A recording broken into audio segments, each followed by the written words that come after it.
Selam arkadaşlar. Daha kimse gelmez şu an. Ben de o arada bir ayarları yapayım.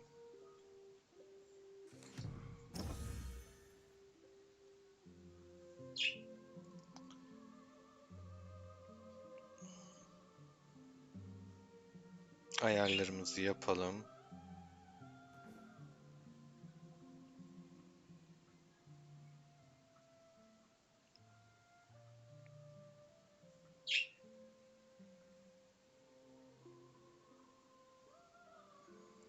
İnsanlar toplaşana kadar hemen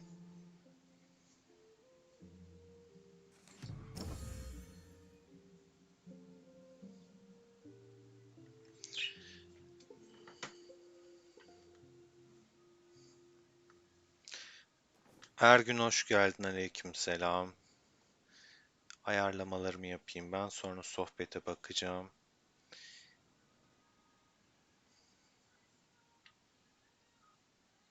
Şunu da şöyle de şey de açayım, bir dakika. Hop.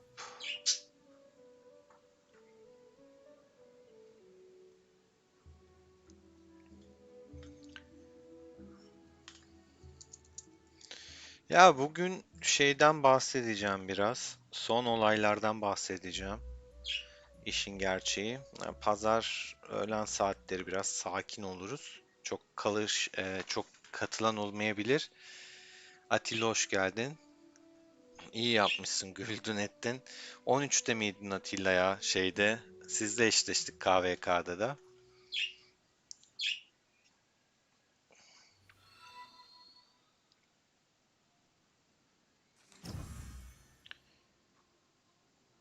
Ersen hoş geldin aramıza.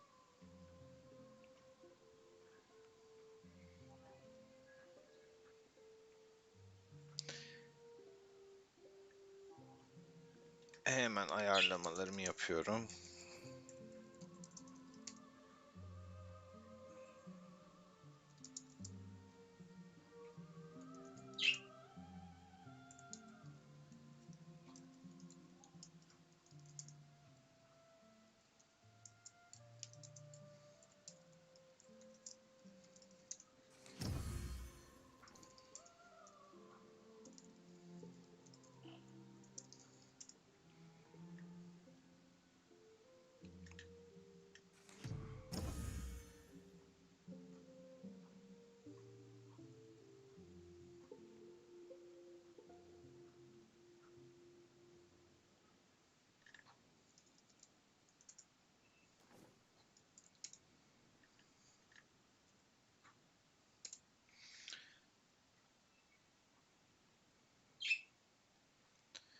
Evet, ayarlamalarımı yaptım. Şimdi içeriye geçelim. Ekranımı, oyunumu ben de açayım. Mert hoş geldin.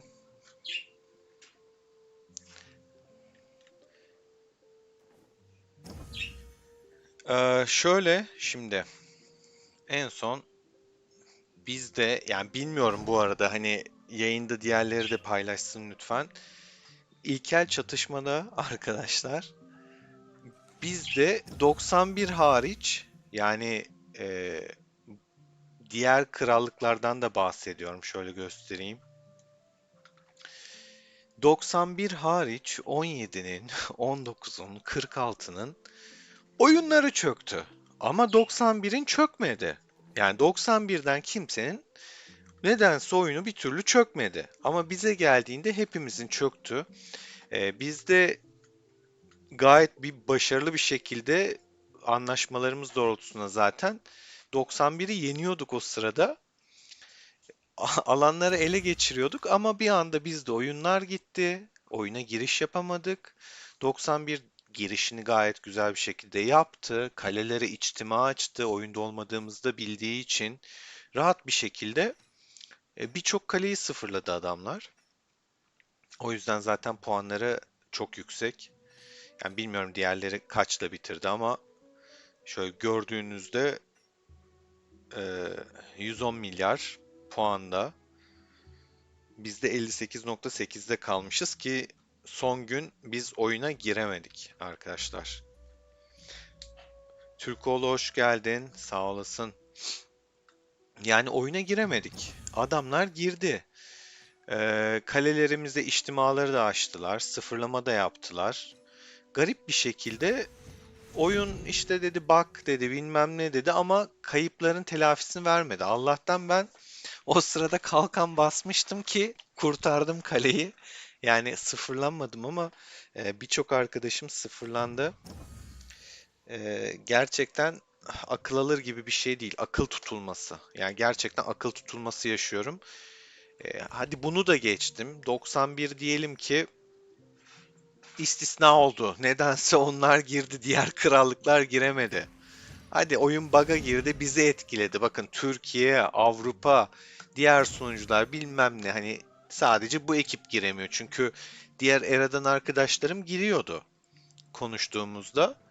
Onlar yavaş ama oynuyoruz diyorlar. Ama bizde oyun direkt açılmıyor. Hata veriyor ve hani Almanya'dan giren de var bizim Era 17'de. Yurt dışı İngiltere'den giren de var ama yok yani hani sadece Türkiye özel bir durum değil. Era 17'ye işte diğer krallıklar da dahil farklı garip bir durumdu. Gerçekten bence çok çok şaibeli. Ee, Ama 91'de hiç kimsenin çökmemesi garip. Yani hani herkesin çökerse anlarım. Ama sadece 91'in çökmeyince bu çok garip bir şey. Kenan hoş geldin. 100 günle yani bazıları milyonlar kaybetti. 100 günle hiçbir şey olmaz. Artı puan da gitti. Yani hani puan da kasamadık sonuçta. Ve sıralamaya baktığında 12.liğe düştük. Yani ikincilikten 12.liğe. Ya komik bir gerçekten olay. Çok komik bir olay. Burada daha da komiğini söylüyorum arkadaşlar. Şimdi bak. Ne beklersin abi? Biz 12. sıradayız. İşte KVK eşleştirmelerinde falan böyle güçlü krallıkları birbiriyle eşleştiriyor. Abi bu 91'e Şafak Hanedanı başladığından beri zayıf krallıkları veriyorlar. Adamı yem ediyorlar. Şu anda da 20 ile eşleşmiş durumdalar. 20 ile ya. 20 nerede bu sıralamada? Era 20. Era 20 bak daha ilk 40'ın içinde yok yani. 41. sırada. 20'yi küçümsemek için demiyorum bu arada ama bizi mesela gidiyor 13 ile eşleştiriyor. 10 ile 11'e eşleştiriyor falan. Bakıyorsun abi Era'nın Şafak Hanedanı'nın birincisini hep sürekli en alttaki Era'larla eşleştiriyor. Yani çok garip şeyler dönüyor bence oyunda. Bu Çağ 91'e karşı torpilli olduğunu düşünüyorum. Karşılaşınca anlayacaksınız. Oyun bence gerçekten torpil geçiyor. Hani mesela niye 13 ile eşleştirmedi? Ya da niye bizimle eşleştirmedi KVK'da da gitti 41. sıradaki 20 ile eşleştirdi. Yani çok fazla düşünülmesi gereken nokta var bence. Bundan önce de zaten abuk sabuk bir eşleştirme yapmıştı 91'i. Şaşırmıştım yine. Onu da bir videomda görürsünüz. Yani buna devam ediyor oyun.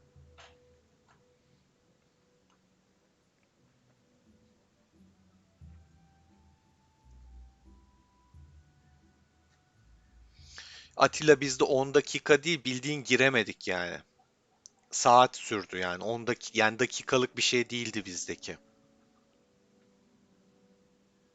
Ama bizdeki işte rakip girebildi. Zaten olayın ilginçliği orada. Yani 91 eksiksiz bir şekilde adamlar içtimalarını açmış, kaleleri vurmuş. Yani içtima açmışlar. Bakın hani şey demiyorum size. Kraken'in biri geliyor, ufak kaleleri sıfırlıyor değil. Adamlar toplu bir şekilde içtima açıyor. İçtima dediğimiz nedir? Birliğin aktif olması gerekiyor. 14-15 kişi katılıyor arkadaşlar, gidiyor vuruyor. Aynen Era 2 ile eşleştirmişti. Ağzına sağlık Ersen, eline sağlık daha doğrusu. Yani 2 ile eşleştirdi. Şimdi de gitmiş 20 ile eşleştirmiş. Mehmet hoş geldin. Muhammed hoş geldin. Bunlarda gerçekten bir ben kayırma olduğunu düşünüyorum yani. Abuk sabuk bir eşleştirme yapıyor. 2, 20 falan. Abi bu hanedanın birincisi ya. Sözde en güçlü çağ ya. Sen gidip bunu kimle eşleştiriyorsun yani? Hani 2'ye yazık değil mi? 20'ye yazık değil mi? Gitmiş birinciyi 41. sıradaki Çağ ile eşleştirmiş. Yani bir 91'in bence üstünde bir duralım, düşünelim arkadaşlar. Bir gariplik var. Yani o kadar Arthur'u da zaten kısa sürede açmaları da bir anormaldi. 36 tane Arthur var adamlarda. Yani normal bir şey değil. Geç bir sunucu olmasına rağmen hepsi VIP 18 olmuş. Yani oyun mu fonluyor bunları? Nasıl bir şey oluyor? Bilemiyorum ama bir gariplik var yani. Desteğe yazdık Atilla, işte şey verdiler. 100 gün eğitim hızı verdiler. İşte komik bir miktarda imparatorluk parası bilmem ne falan ıvır zıvır verdiler. Yani kabul ettiler ama yani bu bir çözüm değil.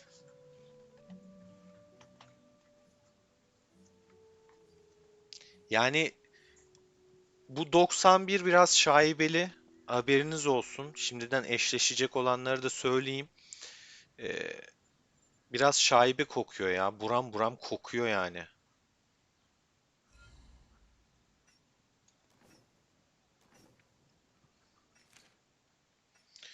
Bu kadar şeyin arka arkaya yaşanması normal değil. Gerçekten normal değil. Bak, Era 2 ile eşleştirmeden sonra hadi ilk eşleştirmeler hatalı olabilir. Algoritması tam çalışmamış olabilir. Bilmem ne olabilir. Ama şimdi ikinci KVK'ya da bakıyorsun. Hani ben bizle ya da 13'te falan eşleşir diye düşünüyordum. Hadi bizi 12. sıraya düşürdü puan. Bize eşleşmez dedik. 13 ile eşleşir falan diye düşünsen. Yine eşleşmemiş abi. Gitmiş 41. ile eşleşmiş. Ne alaka ya? Ya gözünü seveyim, ne alaka? Biri mantıklı bir açıklama yapsın bana bunun. Birinci adamın 41. ile eşleşmesinin mantığı ne?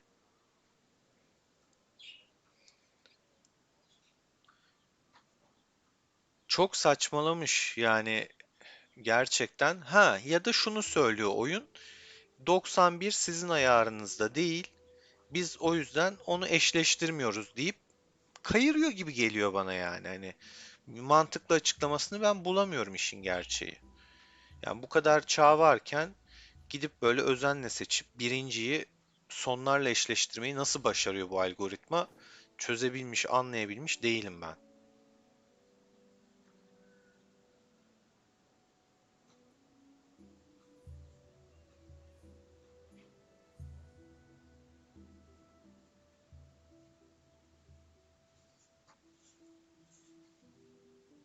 Muhammed, sen 91'de misin şu anda? Eskiden 91'de değildin de, yani şu an hangi çağdasın, eradasın?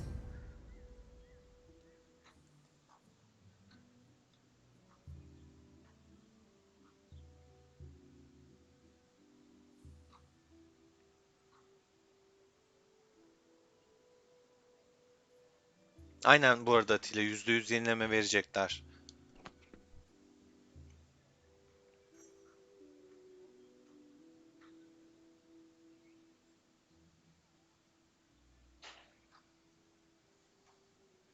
Abdullah 13-17 çok, bence de gerçekten heyecanlı olacak. Ya şu taraf kesin alır ya da bu taraf alır diyemeyeceğim. Yani iki çağda birbirine çok denk. Çok böyle aksiyonlu, keyifli. Hazırlık aşamasından itibaren yani böyle gerçekten çok soluklu bir macera bizi bekliyor diyebilirim bu arada o konu için. Yani şuradaki puan kasmalarda da ben ütopik puanlar göreceğimizi düşünüyorum ama hazırlık aşamasını biz kazanacağız. Onu da buradan yazıyorum bakalım. Biz kazanacağız diyorum hazırlığı.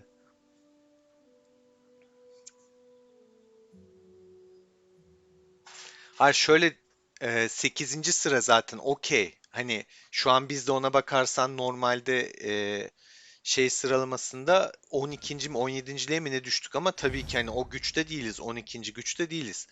Benim demek istediğim şu zaten Muhammed. O zaman ben şuna değiniyorum.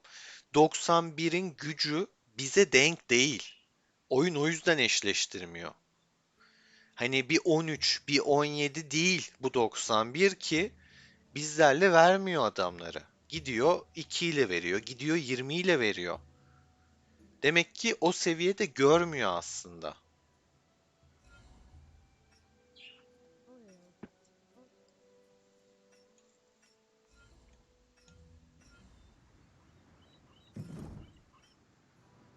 Bir yandan görevleri de yapmak lazım.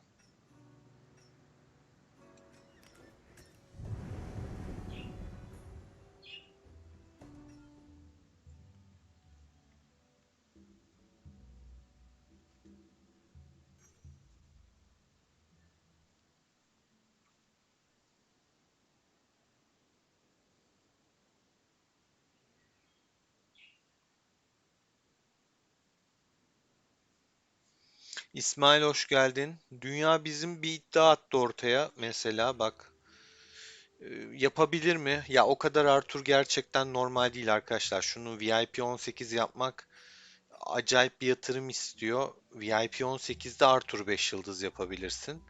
E, Yani 17'de açacaksın.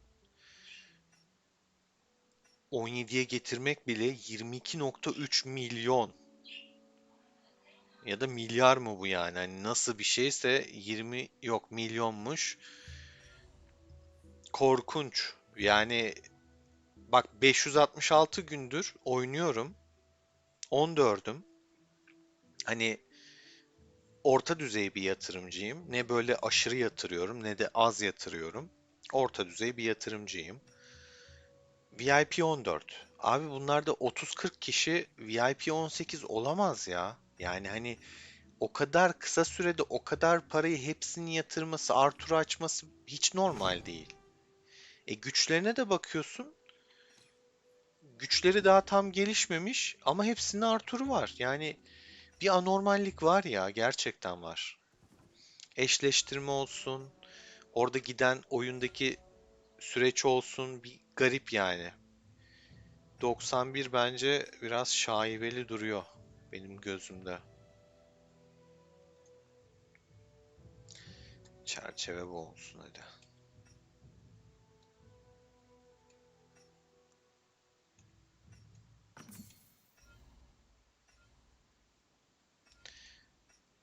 Birazdan yorumları da okuyacağım.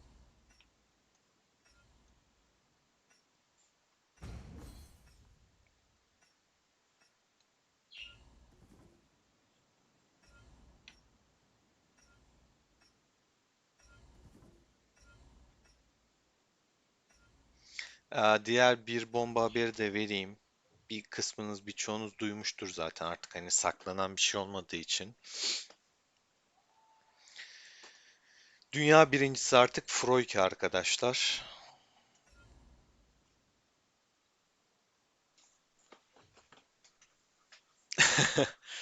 Dünya birincisi Froyke. Bilginiz olsun.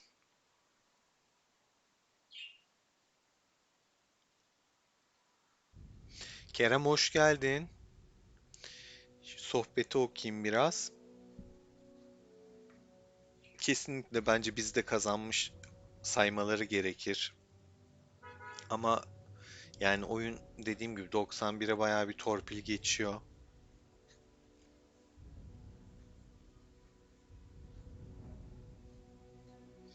Kenan bak ben diyorum hazırlığı biz kazanırız bence. Yani böyle ilk andan beri gerçekten soluk soluğa geçecek. Ben de çok heyecanlıyım. Merakla bekliyorum.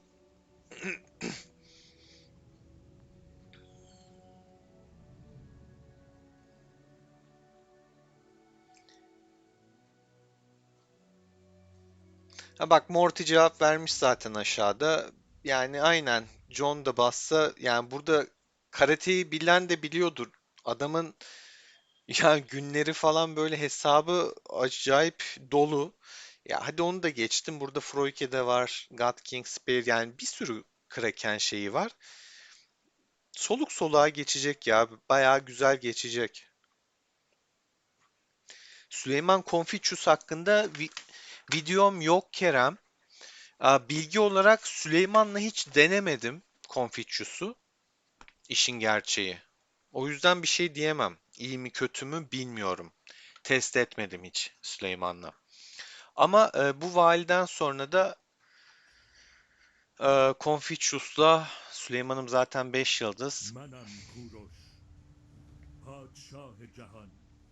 Canım Ta benim Süleyman'ım. Osmanlı'yı cihan Şu imparatorluğu Confucius'u yapan da ben, dünyayı titreten de ben. Λατρεύω τους γενναίους αντιπάλους, γιατί η γενναιότητα... bir 5 kafayı daha kapınca açacağım. Pioneer'da hiç test etmemiştim Süleyman'la ama burada test ederim. Yani canlı canlı oyunda test ederim Pioneer yerine. Onu yapabilirim. Bu arada arkadaşlar şu oyundan da bahsedeyim kısaca bilmeyenler için. Burada eğer sonuçta derseniz sizi sıfırlar, baştan başlarsınız. Mantıklı mı? Bence değil. Örnek veriyorum 600'de bıraktım. 200 şekerim vardı harcamadım. 800'e gitmedim. 600'de şu 800'ün ödülü garantili. Bakın 9 tane mücevher kutusu, 20 tane ham madde, ham demir işte. 12'şer saat falan.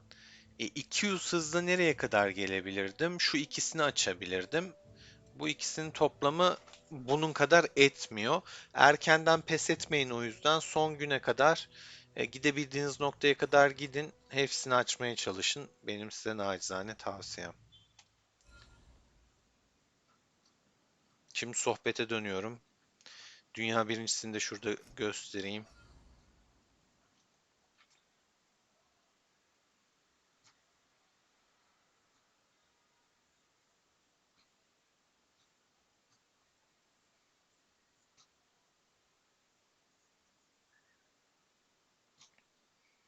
İsmail yine bak diyorsun mesela 10. Ya bu adamlar onun 3,5 katı. Yani bir anormal ya gerçekten anormal.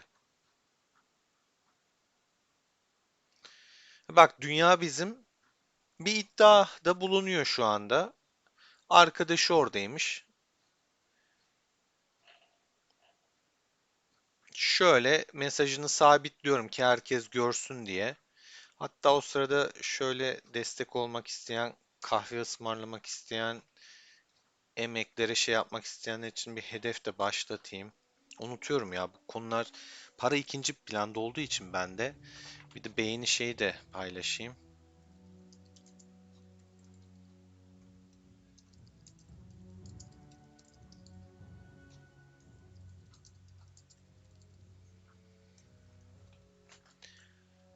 Hatırlatma olaraktan. Onun dışında sohbeti okuyorum bir yandan. Ersen yazmış. Aynen yani biz kazanıyorduk. Çalışıyor bence de evet yani adamlar sonuçta hem bizle KVK'da eşleşmiyorlar hem böyle puanı da beleşe indirdiler indire gayri. Ah vallahi temiz iş ya. Kerem vallahi biz de özledik be. Belki bir sonraki göçte fikirler değişir.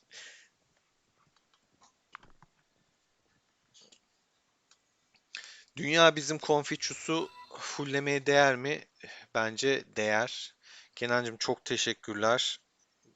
Hemen şöyle kalplerimi de atayım sana desteğin için. Bir kahve ısmarlamış oldun bana sağ ol.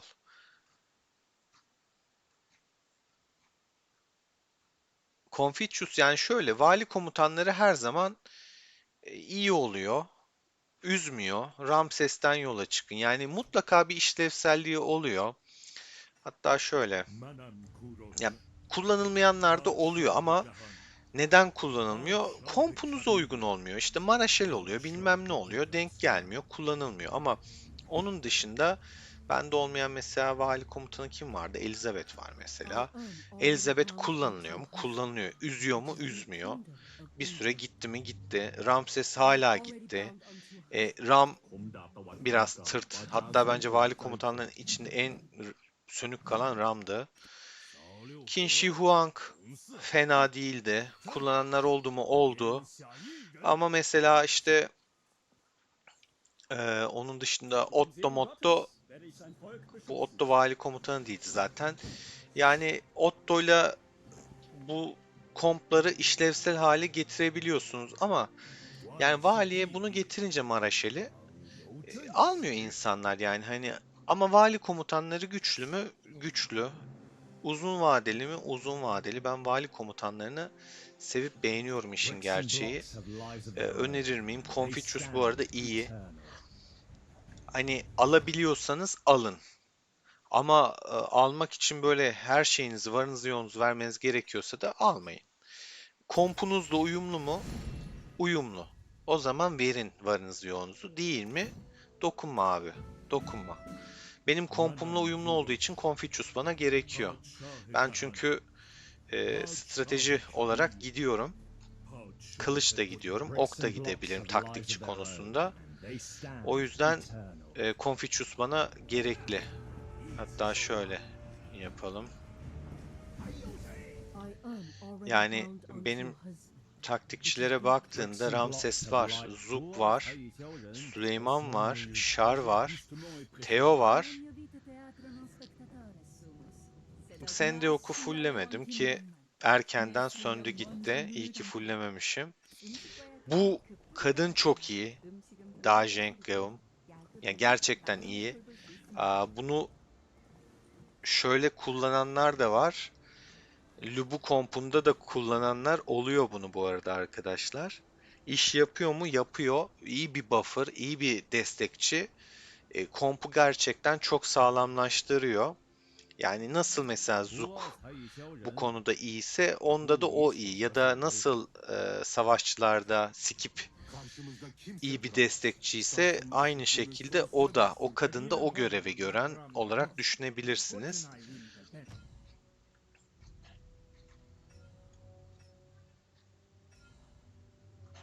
Yine sohbete döneyim.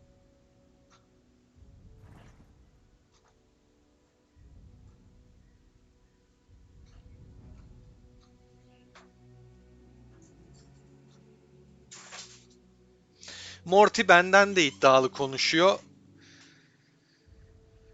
Ee,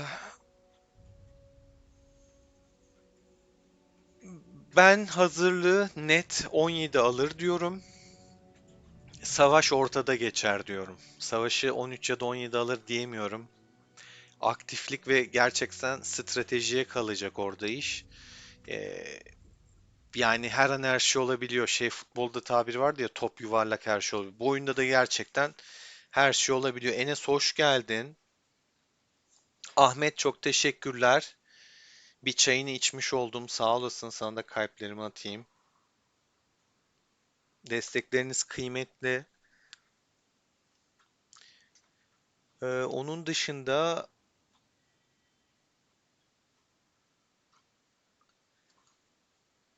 okçu T8, yani tabii bütün T8'leri açmak güzel. İnşallah ilk T8'i açmamışsındır Kerem.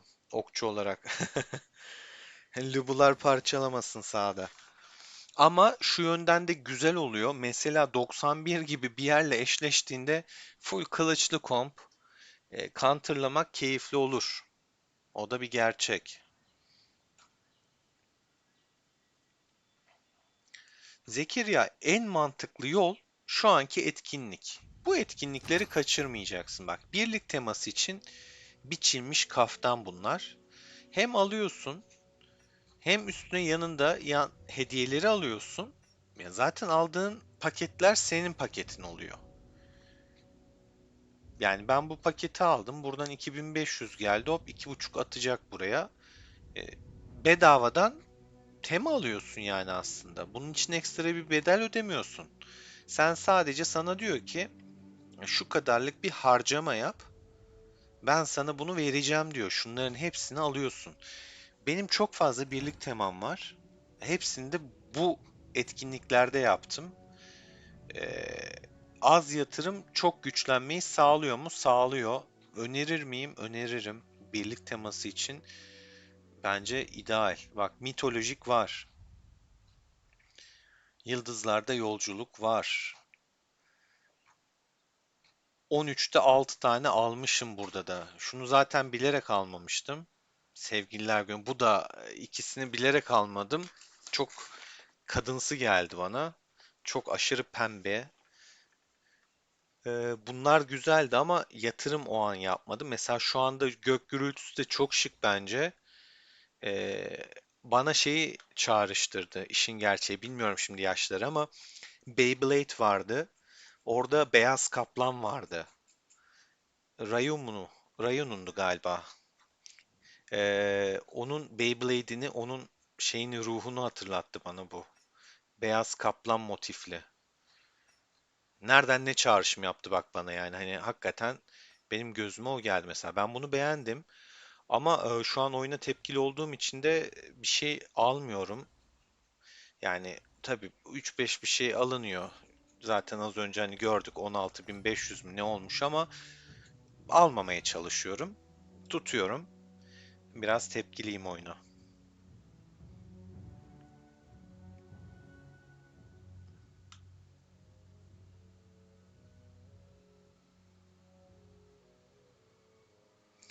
Evet Muhammed, ilkel çatışma için %100 iyileşme olacak. 91 İsmail 20 ile eşleşti. Era 20 ile.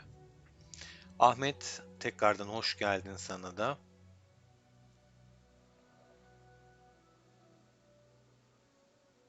Ramses senin main comp'sa dünya bizim. Confucius'u aç. Üzmez.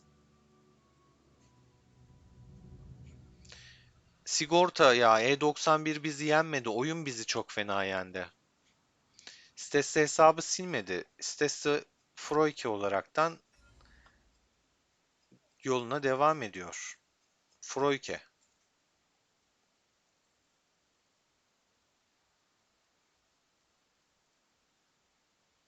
Ati hoş geldin.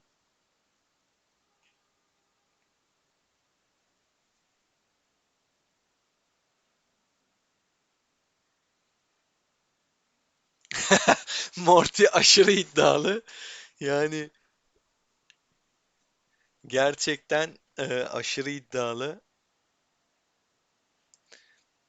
Odeo Sigorta'da bayağı Era bize sallamaya çalışıyor ama niye sallamaya çalışıyorsun onu da çözemedim.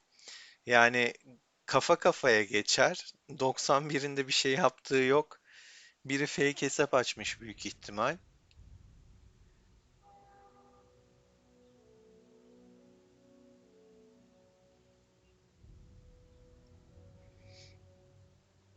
Bak Ati zaten yazmış benim dediklerimi. 1,5 saat yani hani bu çok ciddi bir zaman.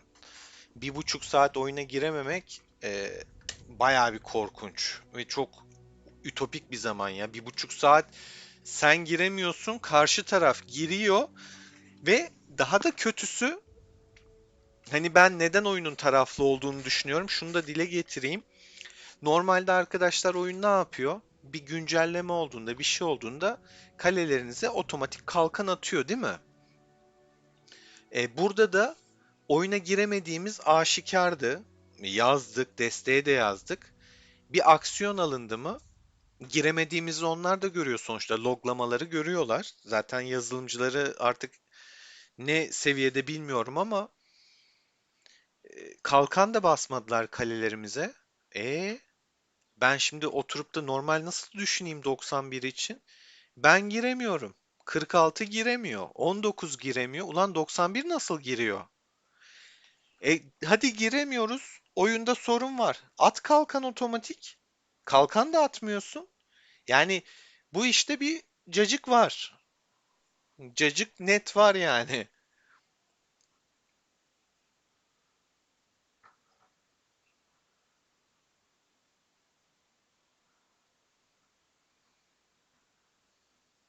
Emre hoş geldin.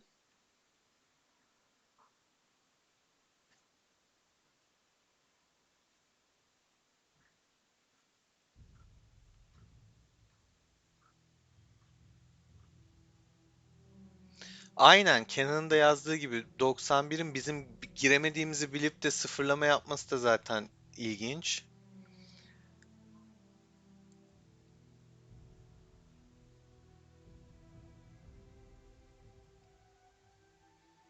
Serdar'cığım bahane değil bunlar yani net bir şey olan bir şey söylüyoruz. Oyuna girememek bir bahane değil şey değil ki bu. İşim vardı oyuna giremedim değil bu.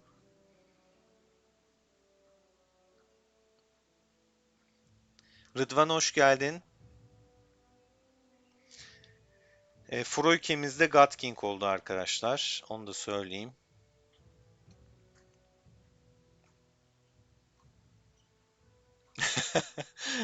Berk hoş geldin. Yorumlara bir yandan gülüyorum.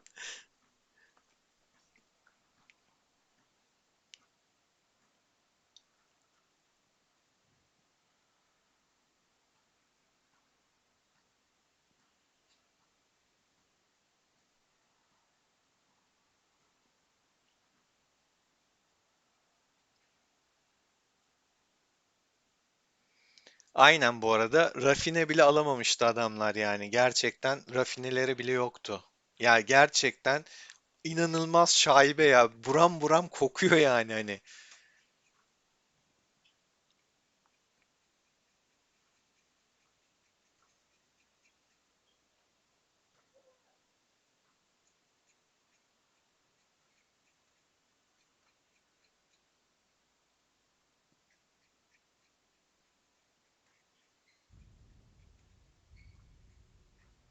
Evet 91'i parlattılar.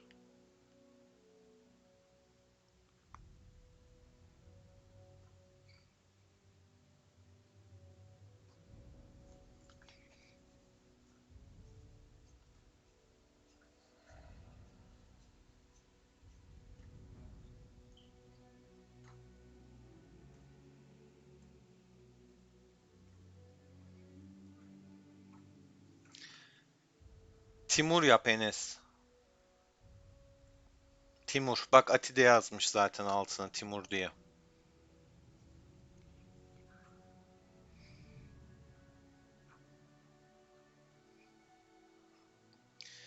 Zekeriya işte o yüzden bak birlik teması var. Alımı bıraktım. Almıyorum. Tayfun aleykümselam. Telafi niteliğinde puan değil de kayıpların hepsini vereceklermiş. Ama bakalım.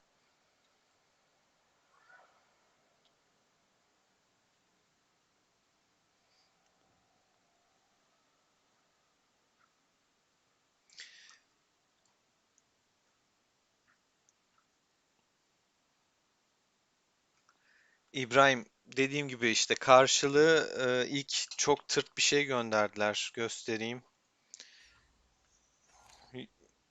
Ne gönderdi?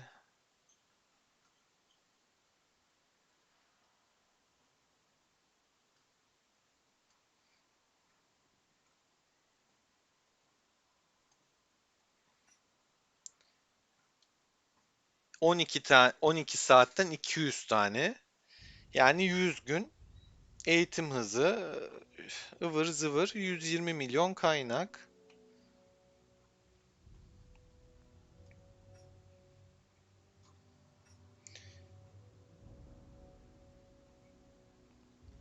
Burada birazcık şey yapmışız ama yine de protesto ediyorum yani bunlar öyle ciddiye alınacak alımlar değil. 5 tane bir paket şey yapmışım da.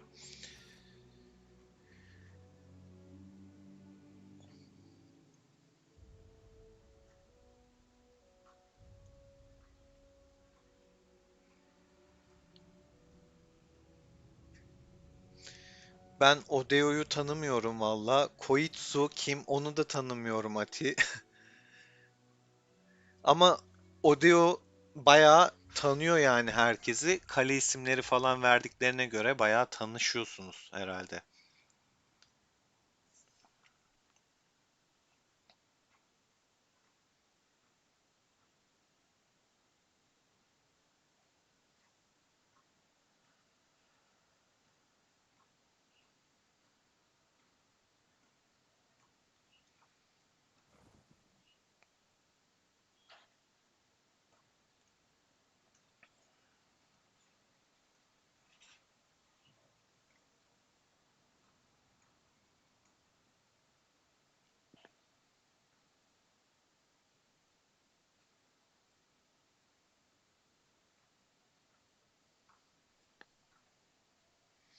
Ati'nin hesabı mı? Ati ile hemen bir pazarlık masasına oturalım. Ya yok, Ati'nin hesabı da almayalım. Ati oynamaya devam etsin. Gidemesin. Benim dediğim bence daha mantıklı. Niye aktif oyuncuyu kaybedelim ya? Kimse almasın arkadaşlar. Ati'nin hesabı satılık değil. Kendisi oynamaya devam ediyor. Çok da güzel bir hesabı var. Şuradan gösterelim hemen. O For Sale öylesine nickname'i bu arkadaşlar. Hani yanlış anlamayın, satılık değil. Tertemiz hesap. Oynamaya devam edecek. Şöyle bir toprak ziyareti de yapalım diyeceğim ama açık değil, kapalı.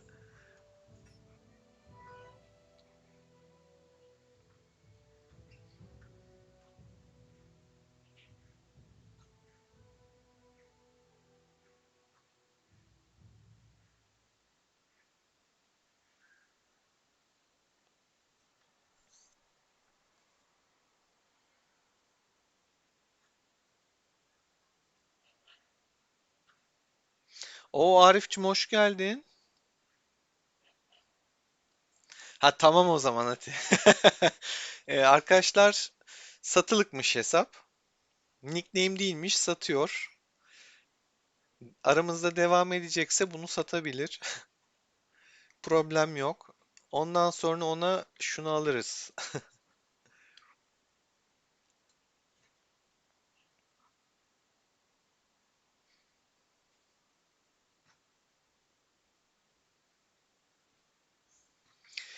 Karateyi sıfırlanmış kim diyor Berkay ya?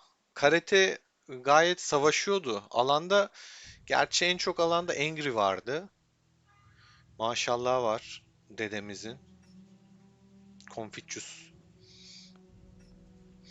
Ya bir tane bile rafineri vermeyip oyunun çökmesiyle 91'in kimsenin olmadığını anlayıp da kaleleri içtima açıp sıfırlaması, ya buram buram şaibe ya.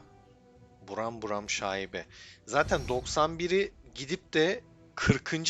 era ile 20 ile eşleştirmesi de, pardon, 41, o da buram buram kokuyor. Yani birinci çağdaki birinci kişiyi, Şafak Hanedanı'nın birincisini gidiyorsun 41 ile eşleştiriyorsun. Puana göre yapmıyorsun diyelim, güce göre yapıyorsun diyelim. Bu adamlar, yani 20'yi küçümsemek için demiyorum. 2'ye de, mesela 2 de yazık oldu yani. Adamlar boş yere puan kaybetti. Niye 2 ile 91 denk değil?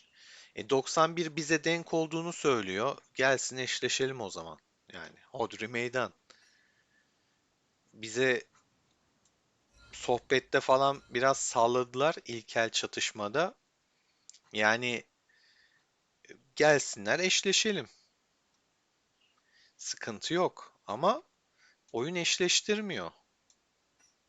Bayağı torpilli abilerimiz.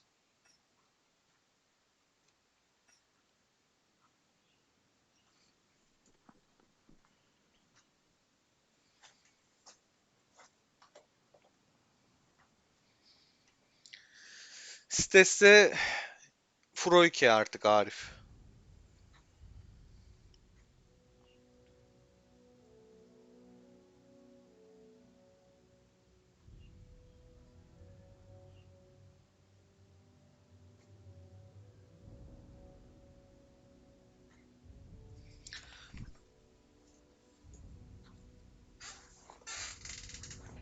Ya Berkay, evet ya. Challenge yaptığım kaleyi sıfırladılar dün. Ona yetişemedim. Ya oyun zaten işte gidince, şöyle bir dakika göstereyim size. Şu yine arka planı açayım da onu da göstereyim. Challenge kalesini de göstereyim. Son durum ne? Dün o sıfırlandı. Kim vurdu ya 54'ten? Berkay, görüyorsun, niye söylemiyorsun? Kim vuruyor, sıfırlıyor kaleyi ya? Challenge zaten zor. Daha da zorlaştı şimdi işimiz. 3 milyon güç kaybetti. Dur bakayım, göstereceğim açıp.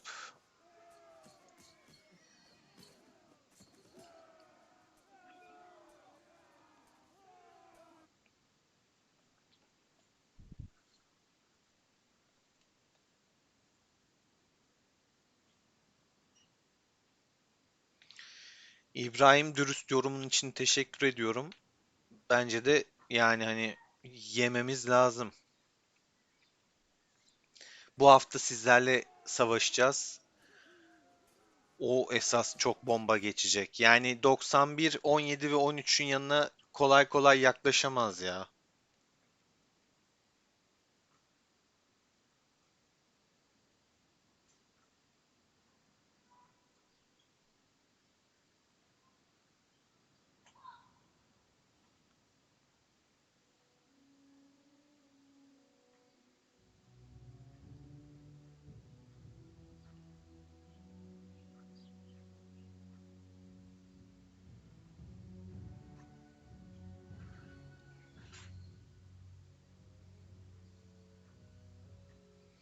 Gerçekten oyunun en iyi savaşı geliyor arkadaşlar hafta sonu. Ee, Şuradan göreceğiniz üzere ya bence şu anki çağların en güçlü iki çağısı karşı karşıya gelecek. Çok merakla, heyecanla bekliyorum. Tahminleri söyleyeyim. Hazırlığı 17 net bir şekilde alır diyorum. Ama savaşta kafa kafaya gideceğini düşünüyorum. Ha, yorumlarda Morty falan bir saat bir dakika sürmez diyor. 17 alır diyor ama ya ben o kadar şey olacağını zannetmiyorum ya. Biraz çok çekişmeli geçecek ya. Ortada geçecek bence. Ne olacak bilmiyorum. Heyecanlıyım. Sabırsızlıkla bekliyorum. İki taraftan da KVK puanı, ütopik puanlar bekliyorum. Ne olacak bakalım.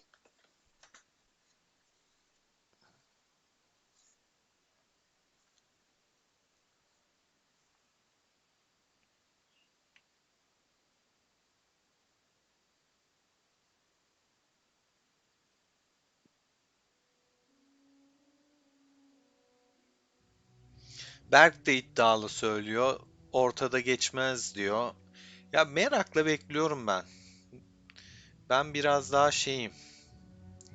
Garanticiyim.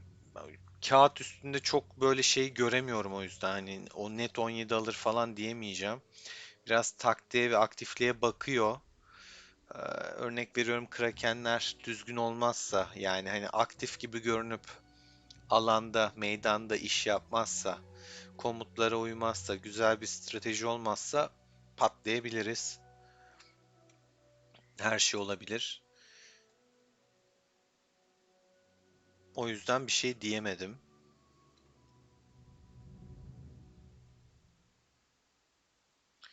Şimdi şöyle eee, testi de açayım. Yani test dediğim benim challenge hesabı, eşimin hesabı.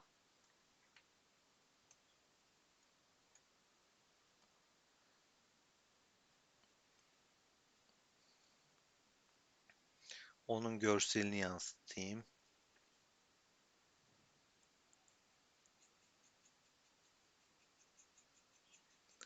Evet, geçişimizi yaptık. Arif, yayın olacak. Yani böyle bir savaşın yayın olmaması mümkün değil ya. Bunu kaçırmamak lazım ya. Bu şeye benziyor. El Clasico ya bildiğin.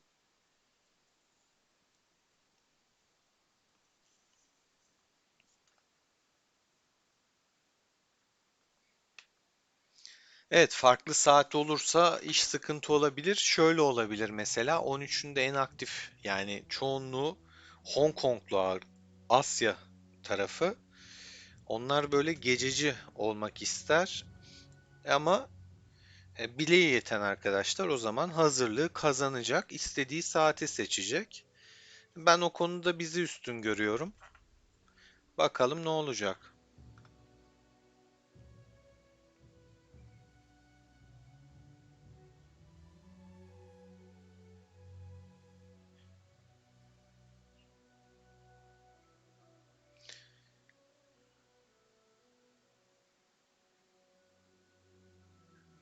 Son etkinlik çok leşti. Bence de Ati'ye katılıyorum. Özellikle yani böyle fille hazine avının karışımı abuk sabuk bir şey yapmışlar. Doğru düzgün bir getirisi de yok. Yani eğlenceli bir yanı da yok. Bomboş bir etkinlik ya. Bir de üstüne çökmesi zaten ne kadar vasatın da vasat olduğunu gösteriyor.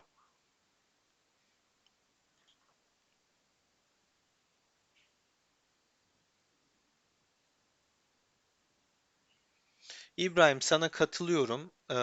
Yenilen gelsin yayında tebrik etsin. Yayın açacağım ben o gün. Net açacağım böyle bir savaş için.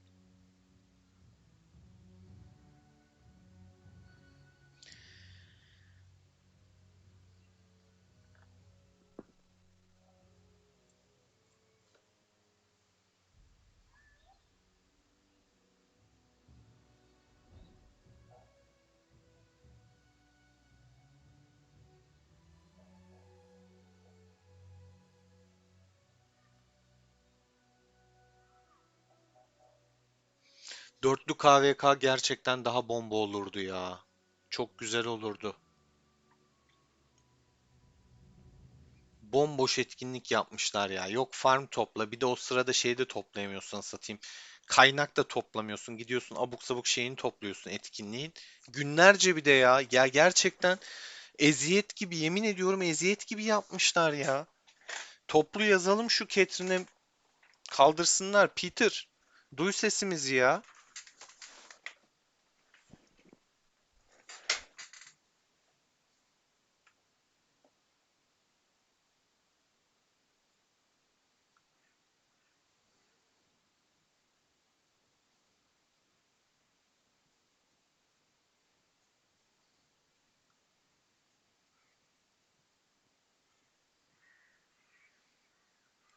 Audio etkinliği beğenmeyen çok kişi var. Sadece ben değilim ki.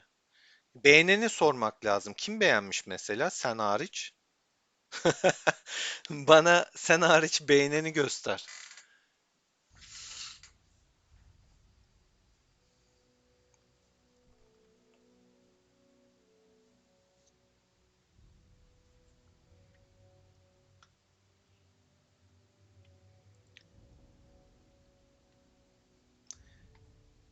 Şimdik.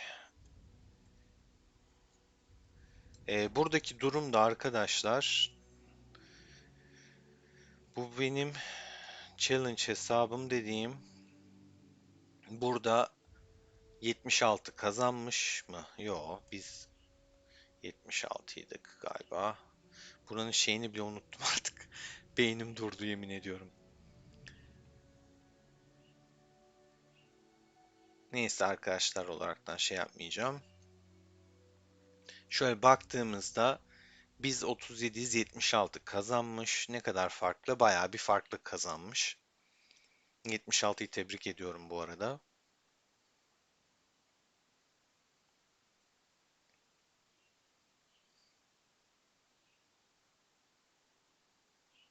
25 ile eşleşmişiz burada.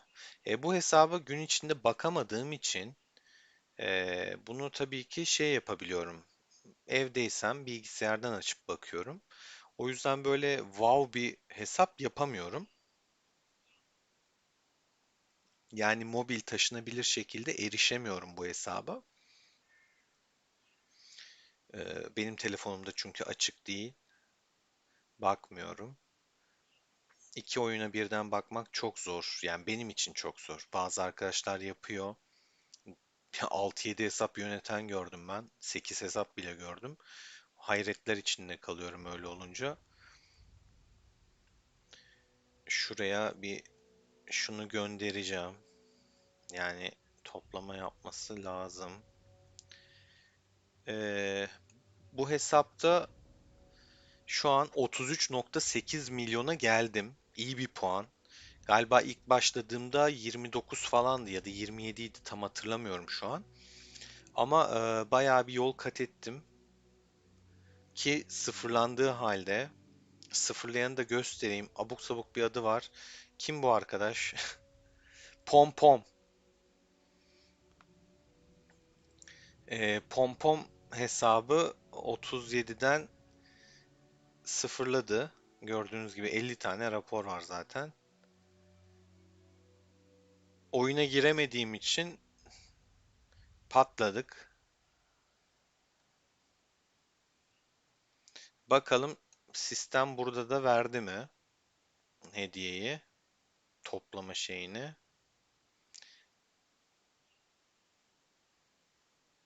Vermiş. Herkese vermiş zaten.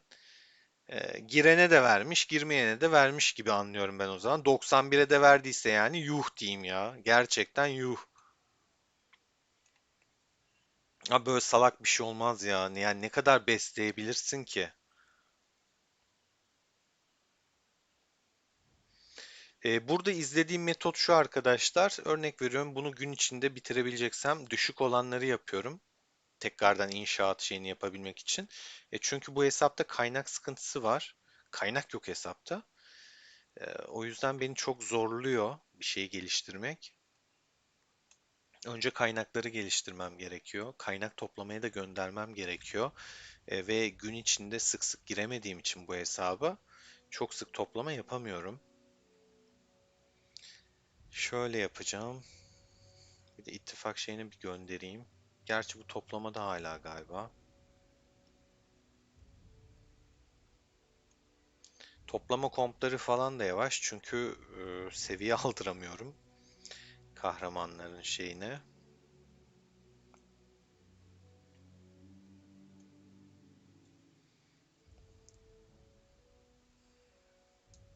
Şunu bir yağmalayayım. Sohbete bakacağım hemen.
Savaş kısmı bence de güzel bu arada, etkin. Bir yandan sohbetleri okuduğum için arkadaşlar sessiz kaldım.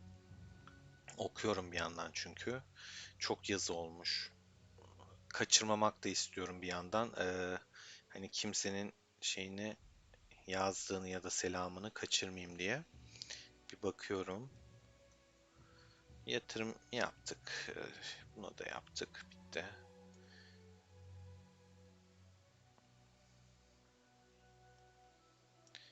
Şunları halletmem de gerekiyor. Kaynak olarak alacağım bunu.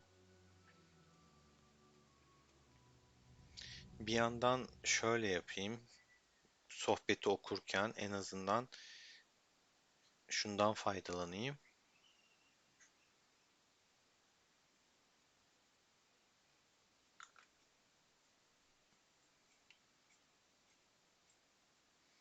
Ya ben etkinliği bu arada beğenmedim. Dediğim gibi beğenen Hüseyin beğenmiş. Savaş kısmını beğenen var. Ben de sadece savaş kısmını beğendim. böyle bütün haftayı yayıp kaynak toplamayı bıraktıracak bize. Abuk sabuk işte haritadaki kaynağı toplatacak. Ondan sonra onun zaten doğru düzgün bir karşılığı, hani buff olarak geliyor karşılığı da oyun açısından, senin gelişimin açısından bir karşılığı yok, uzun lafın kısası. O yüzden onu pek beğenmedim. Çok uzun tutulmuş, sıkıcı. Hadi savaş kısmı güzel mi? Güzel. Zaten orada çok eğleniyorduk rafineride ama oyun çöktü. Çöktüğü için de zaten alamadığım bir hizmet için ne dersin? Kötü dersin yani. Hani yapacak bir şey yok. Hizmet alamadım. Oyun oynayamadım. Üstüne bir de kaleler sıfırlandı.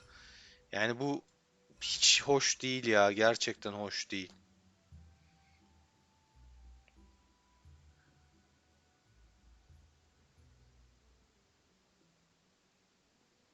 Yok Odeo ya. Dediğin gibi bak, sen de toplamayı saymazsak demişsin. Zaten onlar, toplamayı saymazsak dediğin, etkinliğin %90'ı toplama üstüne geçiyor. Savaş sadece son gün yani.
Bu arada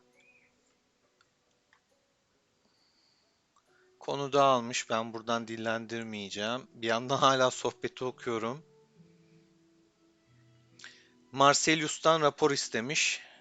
Morty atayım demiş. Bakalım, açarız onu da şeyini, hesabı. Diğer hesabı tekrardan geçiş yaparım.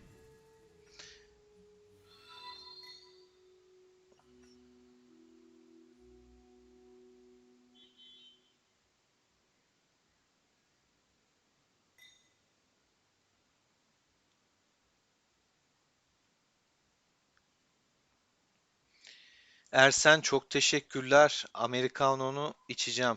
Cansın. Destekleriniz kıymetli valla. Bir şeyi askıya alıyorum. Challenge hesabını şeye geçeceğim. Ana hesaba geçeceğim. Morty atmış raporları. Onu göstereyim.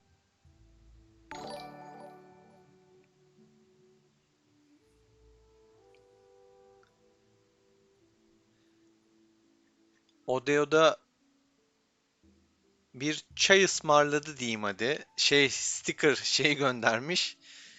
Çayını içeriz Odeo.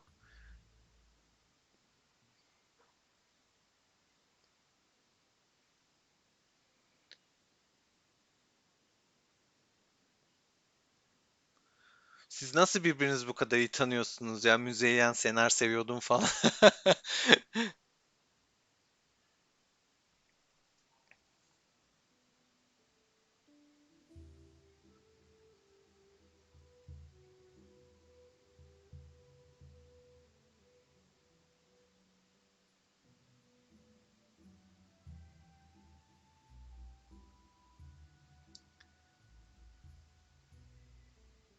Şimdi rapora bir bakalım. Görüşürüz Şimşek.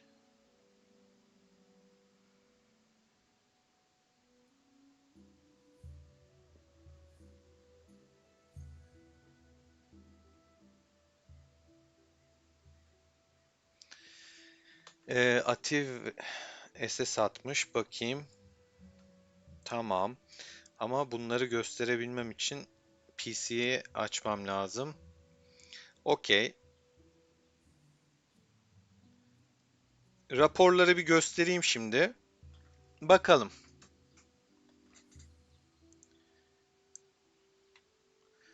Şuradan başlıyor. 530K'ya Kuveyt'e saldırmışlar. 2 milyon kayıp vermişler. 530'a 2 milyon. Yani 4 kat kayıp farkı var ya. 4 kat. Patates olmuşlar. 449, 450'de 1,2 milyon kayıp vermişler.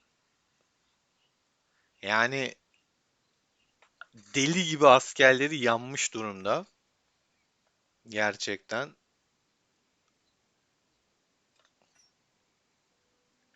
95K'ya 284, 285 de buna. 285K kayıp vermişler.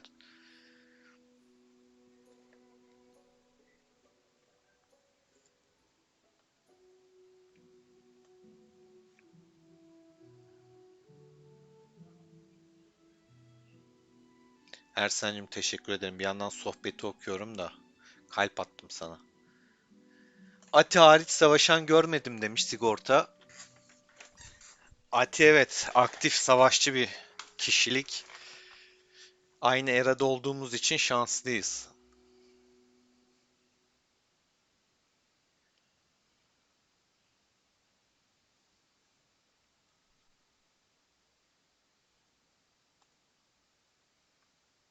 Raporları atıyor zaten tüm raporlar. Kaç tane rapor olacak?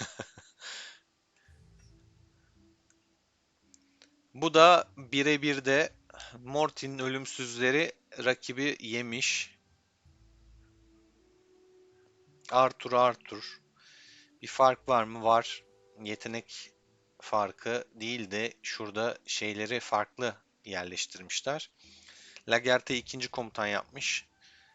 Morty Skip'i ikinci komutan yapmış. Yetenekler birinde kralın kılıcı açık Skip'te. Diğerinde de bu kralın kılıcı. Agilan homenum naturam cognosco. Diğerininki neydi? Hatta şuradan bakalım ya. Hiç uğraşmayayım. Kana susamışlık açmış diğeri. Demek ki kana susamışlık yememiş. Tabii ki burada yüzükler falan da önemli. Burada yüzüklerin yerini değişik göstermesinin sebebi komutanların da yeri farklı. Bildiğiniz birebir test etmişler. Binekler hariç. Bineği hatta daha iyiymiş puan olarak. Yeteneklerini bilmiyorum ama kudreti vesaire daha fazla olmasına rağmen Morty almış. Kralın kılıcı iyi bir yetenek bu arada gerçekten. Onun dışında hiçbir fark yok. Bir de Lagertha 2 değil, Skip ikinci komutan almış. Ama buradaki dikkat edeceğimiz konuda bunun hasar yemiş yani 142K askeri varmış, 143K. Şimdi bir yandan şey yapacağım ben. Bir WhatsApp'ımı açacağım. Oradan da Ati'nin attığı raporu göstereceğim.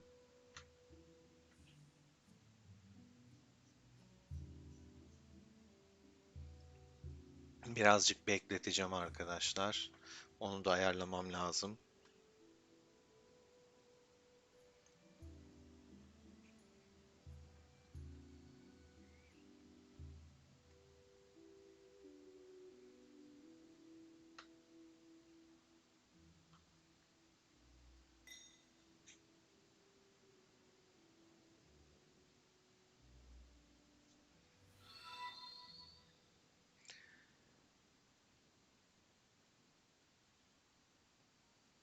Karabocuk, teşekkürler Karabocuk. Sana da kalp. Bir kahveni aldım. Sağ olasın. Ati'nin şeyini açalım hemen. Şuradan fotoğrafları indireyim. Resimleri.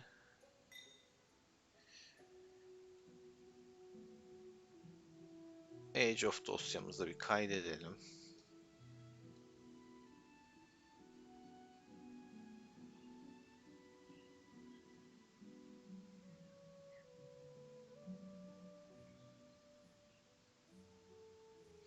Burada aynı olanlar da var raporda. Farklı olan da var. Ha, oyundan atmış. Tamam. Aa, niye uğraştırdın beni, at ya. Dur, oyundan atmış adam. For sale. Bu baktığımız Morty'deki hesap ama anlamayanlar için iyice bir bakalım. Yani ciddi bir kayıp var fark olarak.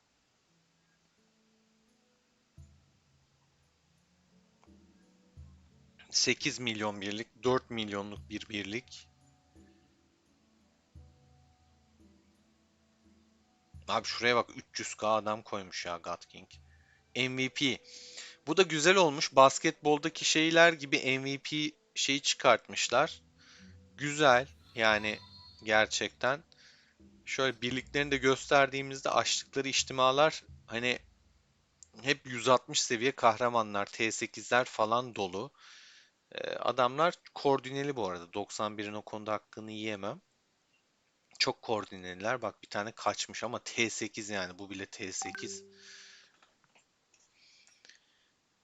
Onun dışında bu rapora baktığımızda 274'e 839 Mr. Beer, bu yoktu Morty'nin raporlarda. Bu da fena. Yani karşısı çok daha fazla bir patates olmuş. 162'ye 1 milyon. Yani en ütopik rapor bu. 8 kat falan fark var ya. Gerçekten yani bu bayağı bir farklı. Yok olmuşlar. Yani bayağı yok olmuşlar. 160 nere? 1 milyon nere ya? Yani sorusu olan varsa yorumlarda buluşalım.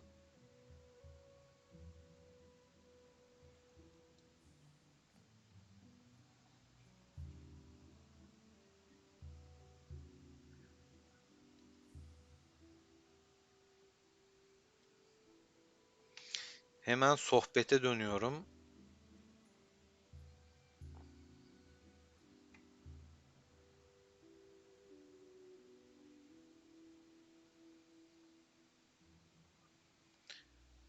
Odeo, teşekkürler. Bir kahve ısmarladın. Çayını bitirmiştim zaten.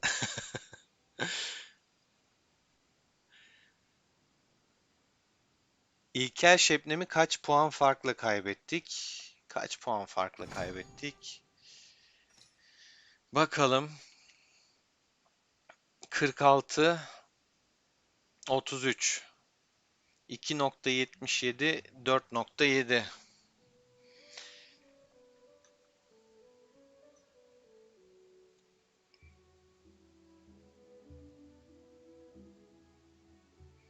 Şu ittifakları zaten aşırı puan kasıyor ama ikinci ittifakları falan da bayağı iyi. Burada ittifak olarak baktığımızda mesela adamların ilk üçte iki ittifakı var. Bizim ilk beşte var. İlk onda üçer tane var. Şu ikisi zaten kafa kafaya çıkmış neredeyse. Bu son etkinlikten kaynaklı, yani son günden kaynaklı, şunları çok baz almıyorum ama puan olaraktan kafa kafaya. 19'un bayağı ittifakı varmış ama hep sonlara doğru. 46 da aynı şekilde. Yani bu şekilde gitti. Onun dışında bakayım, soru var mı?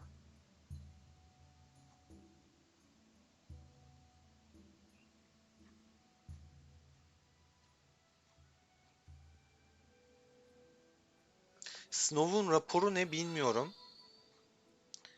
Eamon'ın raporlarını. Ulan sigorta, sen mi sıfırladın bizim kaleleri? Ne yaptın? Ne bu detay vermeler?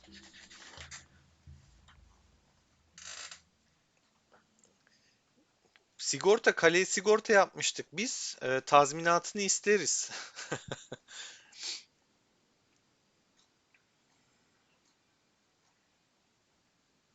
Ya Türklerin en büyük düşmanı Türkler olmasın ya şu oyunda. Kardeş kardeş oynayalım, savaşalım. Ergün hoş geldin ekibe. Snow ve Eamon'ın raporlarını demiş Odeo. Onlar bende yok.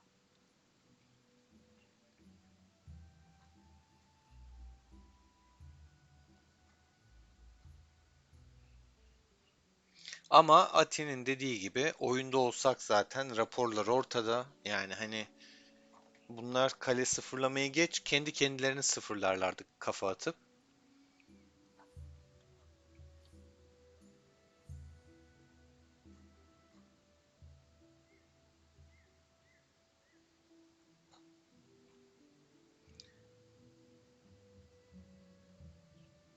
Oy, Ati noktayı koymuş. Ati yeni gördüm. Ne yaptın? 10 kahve ısmarlamış Ati bana. Valla teşekkürler.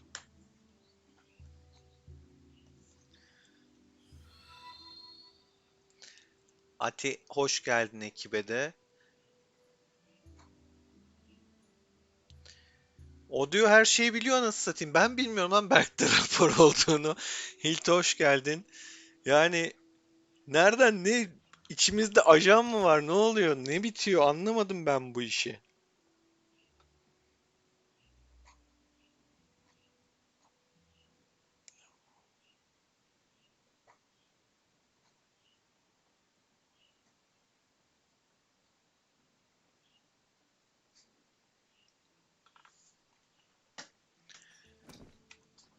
Yani ben bilmiyorum adam benim ittifaktaki adamı benden daha iyi biliyor. Bir ilginç bu iş. Bir garip. Challenge hesabına geçiş yapayım o sırada. Oranın gelişmeye çok ihtiyacı var ya. Gerçekten çok ihtiyacı var.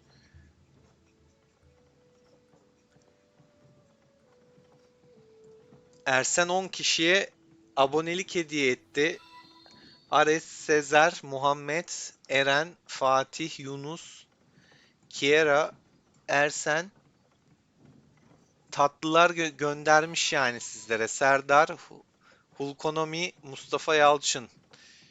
Pepes hoş geldin.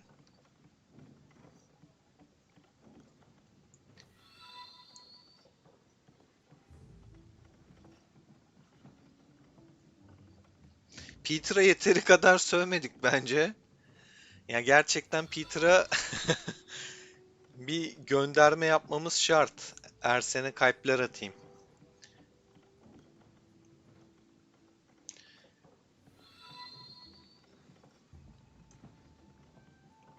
Bu kaleyi sıfırlayan arkadaşı tanıyan var mı? Arkadaşlar bakın lütfen rica ediyorum. Şu kaleye dokunmayın ya. Bakın bu kaleye dokunmayın olur mu? Burada bak Pom Pom adında da iş yok herifin. Pom Pom sıfırlamış ya. Ayıptır, günahtır ya. Zaten challenge veriyoruz burada. Oyuna giremedim. Yani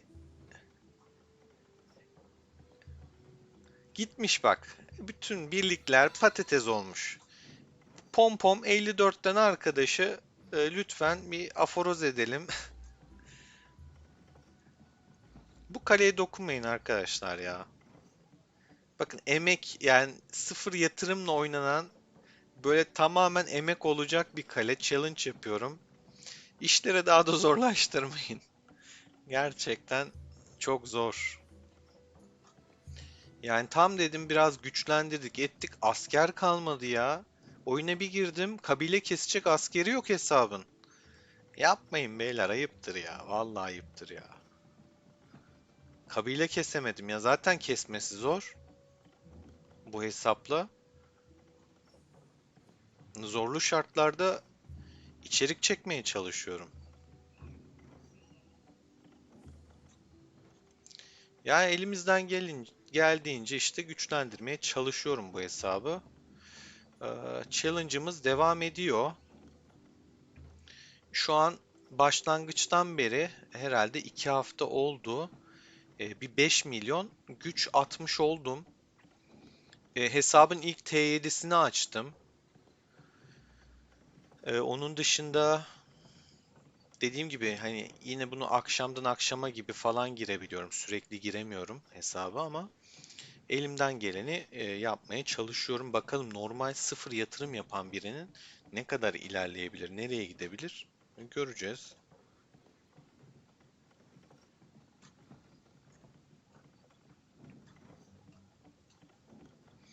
Vozol hoş geldin, Emre hoş geldin. Oyun bozuldu, bozuldu Yusuf. Kalkan basamadık, giremedik. 1,5 saat giremedik.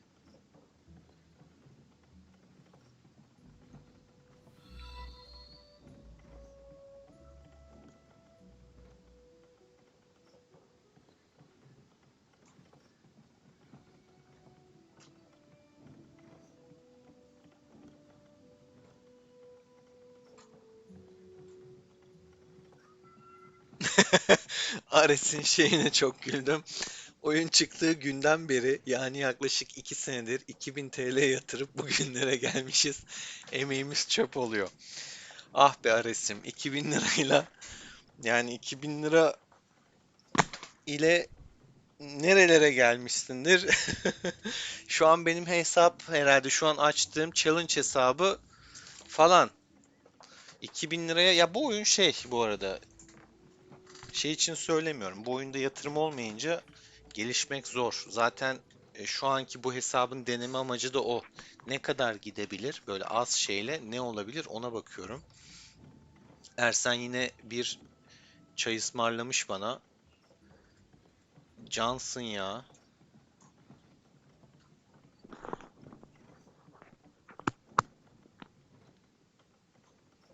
Galiba ilk kez bir yayınımda e, 10 10 tane hedef koyuyorum işte Süper Chat cam göbeği. İlk kez dolacak. Şu an 7 tane görünüyor. Galiba ilk kez dolduracağız. Gerçi bir tane yayında çok fena patlamıştı. Bayağı bir şey olmuştu ama onda bile hedef üstünden değil de farklı şekilde sticker falan diye galiba saymamıştı. İlk kez dolacak gibi görüyorum. Onda 7 şu an. Odeo'yu ben de merak ettim ya. 13 ve 91'de. Allah Allah bak sen hep de bizim düşman olanlar. Odeo niye öyle ya 13 ile 91? Bir tane de 17'de hesap açalım sana. Hilti'ye katılıyorum. Toplanıp bir Metin 2 oynayalım. Lonca kuralım. Okçu, ninja, şaman. Çatır çutur keselim birilerini.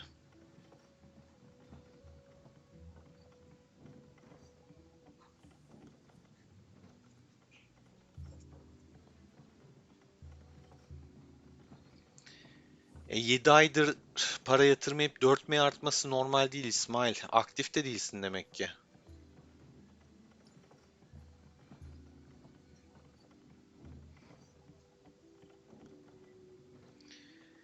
Valla Ati Emre 40 farkı demiş olabilir.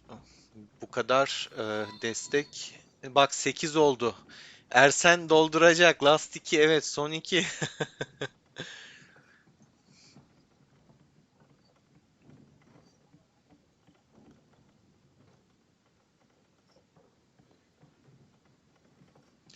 Ya Oğuzhan şöyle free to pay ile pay to win arasında evet fark açıldı da ona göre de çağa gidebiliyorsun yani. Bak bizim bu hesap mesela çok temiz bir krallıkta.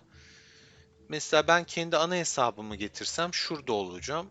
Yani burada olabilirsin mesela atıyorum başka erada çağda olabilirsin. Oyun bence biraz bunun önünü açtı. Ben şu an deneyimlediğim için de söylüyorum. Rakip de ona göre geliyor. Eşleşme de ona göre oluyor. Daha keyifli oluyor. Dengi dengine oluyor biraz. Ha, 91'e torpil geçiyor.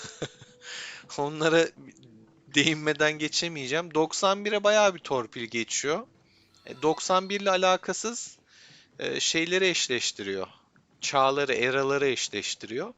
Nedir bu 91 kayırması oyunun? Onu çözemedim. Gerçekten çözemedim. 91'in ne ayrıcalığı var? Biz de para yatırıyoruz. Kardeşim paraysa bizde. Hatta hani 13'ten bazı arkadaşlar burada hazırlığı zengin olan kazanacak deyip belki bize laf atıyor ama abi o zaman da hani oyunu zengin olan demek ki kazanmıyor yani hani bak 91 adamlar bir şekilde bizi tıkırt attı aldı. Artık DOS atak mı yaptılar? Hacklediler mi? Ne yaptılar bilmiyorum ama patates etti. Yani oyunu patates etti. Bize değil arkadaşlar. Oyunu patates etti. Oyun çöktü ya. Oyun çöktü. Milyonların oynadığı bir oyun. Milyon dolarların döndüğü bir oyun. Çökmesi trajikomik. Hem de savaş esnasında. Ve Ati noktayı koymuş, tamamlamış. Üstüne sigortada 17'yi beğeniyorum ama organize olmaları yavaş gibi. Sadece Krakenlere bağlı gibi ama arkadaşlar iyi gibi birbirlerini iyi savunuyorlar demiş. Sigortamızda.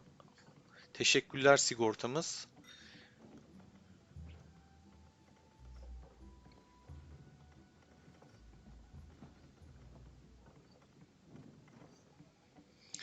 Yusuf 91 etkilenmedi işte. Ersen'cim bir tane daha atmış.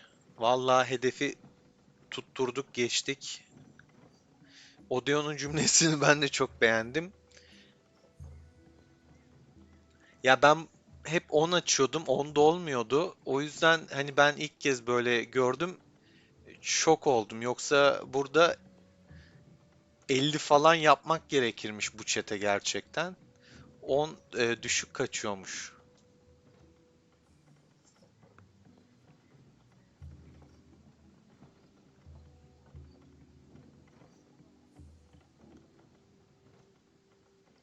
Yeni hedef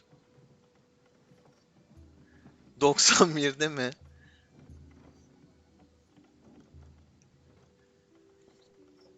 Ersen çok yakışıklı biriymiş Şimşek ben söyleyeyim. Canınız göndermek falan ister dediği gibi hedefi ben değiştireyim. Şöyle yapayım. Ama bu sıfırdan başlattı. Ha.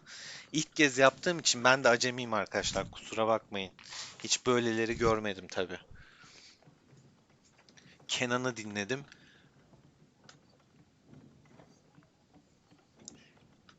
İsim vermek yok Ersen. Şeye benzedi ya.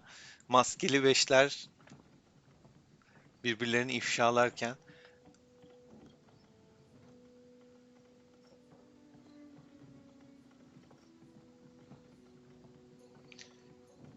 Bu arada Kara Bocuk Ati falan doğru söylüyor. Hani arkadaşlıkları, dostlukları farklı. Yani sadece oyun adı altında değil. Gerçekten. Canlı canlı gördüm. WhatsApp konuşmalarında sağ olsunlar varlıklarını her zaman belli ediyorlar.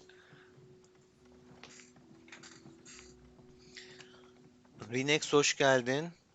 Oyuna başlamayı düşünüyorum. Aylık maksimum 100-150 dolar gibi bir para yatırarak. Sence keyif alır mıyım? Başlanır mı? Başlanır. 100-150 dolar iyi. Başlangıç için güzel. Sonralarda hırsla o bir 350-500 dolar arasına çıkar. Ondan sonra bir durulma dönemine girersin. Birazcık durulduktan sonra da şey yaparsın. Ya satsam mı, bıraksam mı dersin. Devam edersin ama. Bak ben satmayı düşünen, devam eden çok gördüm. 100-150 dolar işin şakası bir yana başlangıç için gayet güzel götürür seni. Kraken olmazsın, bir balina da olmazsın ama güzel bir oyuncu olursun. Alacağım paketler de belli zaten. Eski videolarımı mutlaka izle. Ulan ne palyaço bulduk be, ne çok bulduk. Bu kadar bulmuyordum normalde. Ee, Market videosu var. Oradan bakarsın. Zaten sezon pası alıyorsun. Sezon pas ne? Ben ilk oyuna başladığım uyuz oluyordum sezon pas, sezon pas. Arkadaş sezon pas krallık hazinesini açıyorsun mutlaka. Bunun kilidini açmak zorundasın. Bu hesaba bakma. Bu hesap şu an benim şey challenge hesabı. Eşimin hesabı. Buna hiçbir yatırım yapmadan devam ediyorum. Bunda hiç yatırım yapmayan birinin gözünden oyun ne kadar zor, neler yapmak gerekiyor ya da nasıl hızlı güçleniliyor onu test ediyorum. Şuradan yatırım yapmadığımı da göstereyim. İlk videoya başladığım andan beri hala bakın bu aşamada hiçbir şey yok. Yapmıyorum. Bence iyi bir ittifakta ki bu hesap şu an çok iyi bir ittifakta da değil. Krallığın ikinci ittifakında. Yani ve bu krallık da yüksek bir krallık değil. İkinci ittifak o yüzden siz düşün. Aşırı aktif yok. Geçen mesela T7 açacağım. 24 tane yardımı 2 saatte falan ancak doldurabildim. Zor. Şöyle göstereyim ittifakı da. Hatta şu an kaç aktif var? 14 aktif görünüyor. Tabi paket de çok yok burada alan. Ee, O yüzden daha zor. İyi bir ittifakta ama gelişim çok daha hızlı oluyor. Warriors Pride'dı bu şu anda. Warriors of 37'da birinci ittifak. Buradaki birinci ittifaka geçmek tabi bu hesapla hiç denemedim de işin gerçeği. Beni alın falan da demedim. Burası direkt davet atınca burayı kabul etmiştim. Belki geçilir ama geçsem de zor olur. Çünkü gün içinde aktif olamıyorum bu hesapta dediğim gibi. Şunu da şöyle gönderelim bir yandan. Hemen sohbete dönüyorum.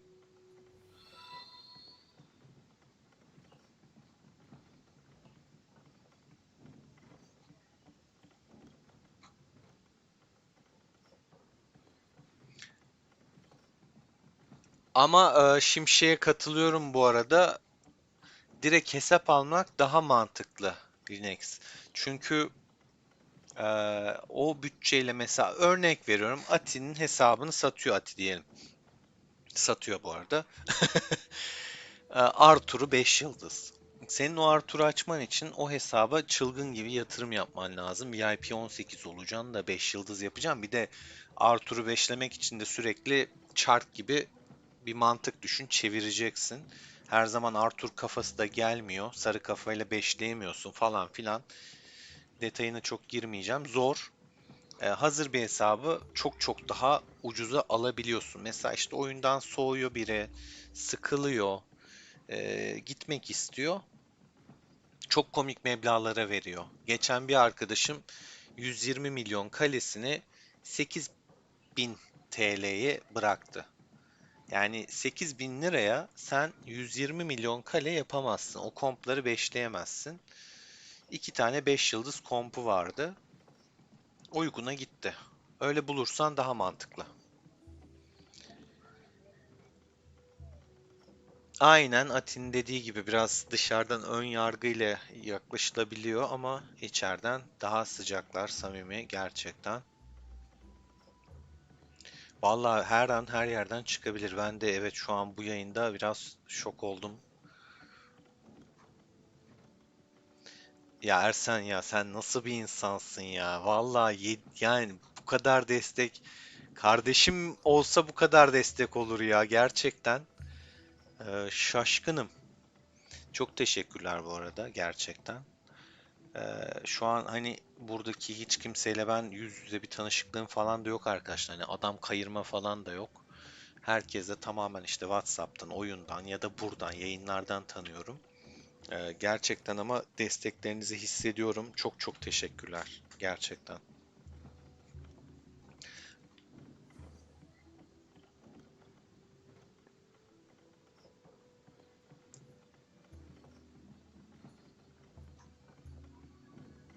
Nargile kesin içmemiz lazım. Hatta evde nargile var. Şu an yapasım geldi. Hava da çok güzel böyle tüttürmelik. Neyse şimdi şey yapmayalım. Özenti şey olmasın yayında. Ee, Ati yine güzel bir şey söylemiş. 13 hani ben de dediğim gibi hani belki Bazı arkadaşlar çok iddialı konuşuyor ama bence de o kadar iddialılık bir şey yok 13'ün. Güçlü, çok dişli bir rakip olarak görüyorum. Ya zaten 13'ü de dişli görmeyeceksek kimi göreceğiz yani bu eralar arasında? Yani bir de öyle bir mantık var.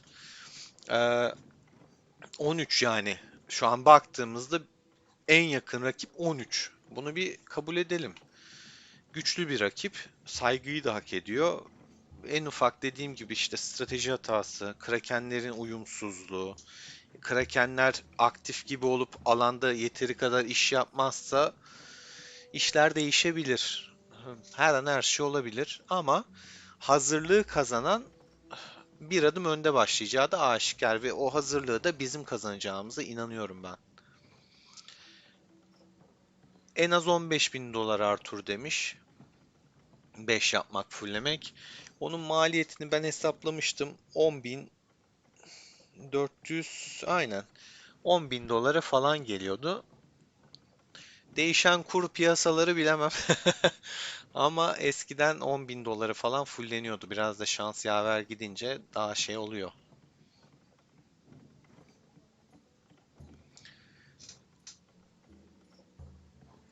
Atin'in hesap 20K dolar. Bu yayına özel arkadaşlar 18.500 dolar. 3.500'ü bana veriyorsunuz. 15.000 doları Atin'in hesabına gönderiyorsunuz. Çok kral 5 yıldızlı Arthur'lu bir hesabınız oluyor.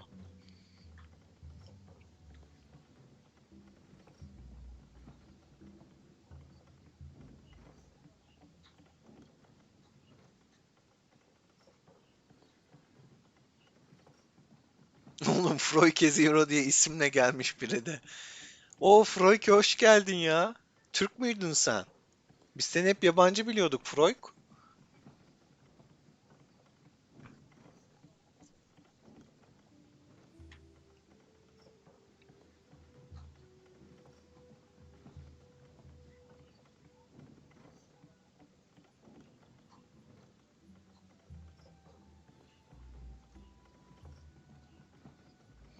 Era 57'nin dördüncü olması. Ya oyun biraz ütopik bir oyun.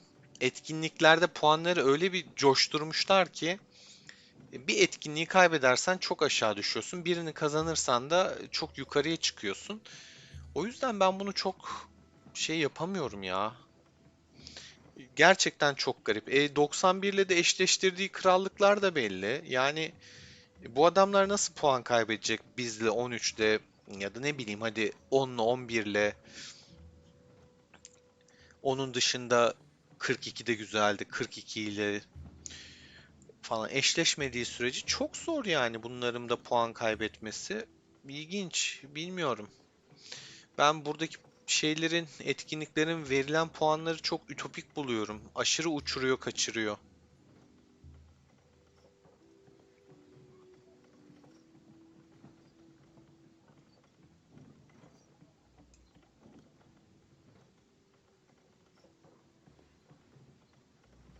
Oğlum bir yandan kaynağı göndereyim gözünü seveyim. Sohbete o kadar daldım ki hesapta kaynak yok ya. Allah aşkına. Biraz kaynak toplayayım. Zaten zor toplaması. Bir saat bu bende bir saat sürüyorsa burada 3 saat sürüyor.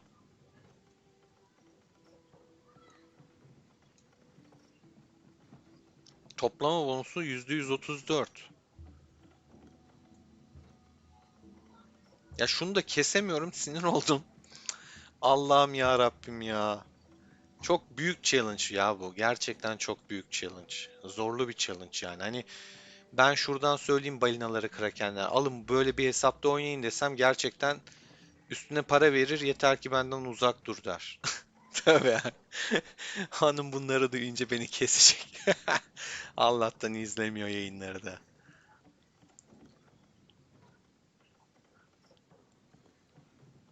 Eşimin hesabı olduğu için bu arada arkadaşlar bilmeyenler için çok da gömmeyelim.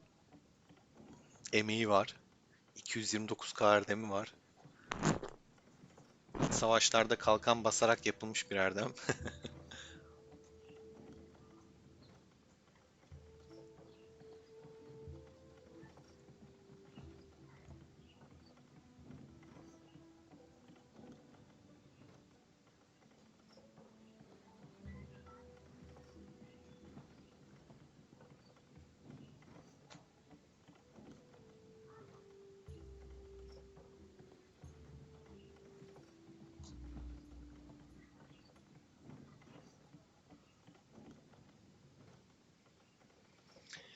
Yayına ben gecikme koymadım ya. Ama sohbetlere de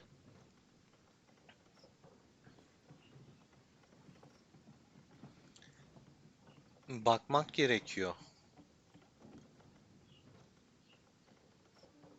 Vozol Market'in takası güzelmiş.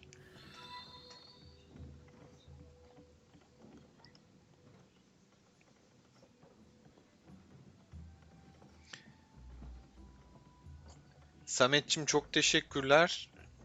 Çayını içeceğim. Kalp de attım.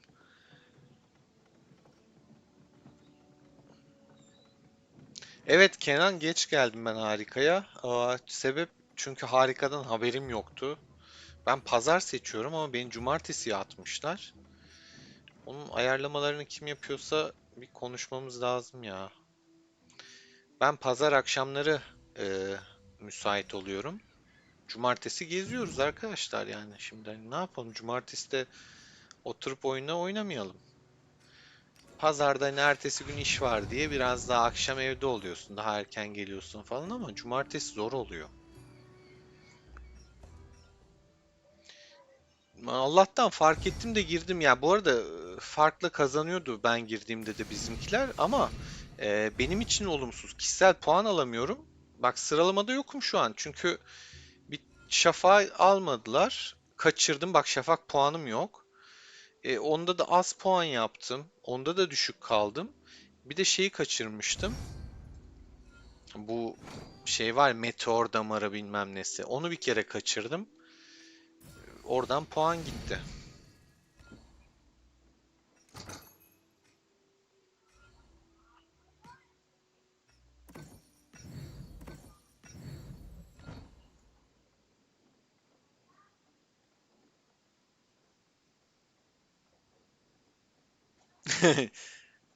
99 Apex parası gönder demiş.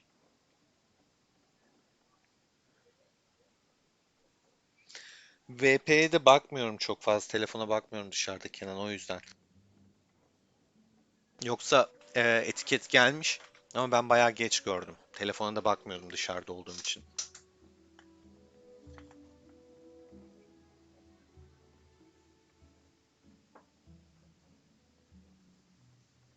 Valla yapalım, pazar yapalım Ati ya.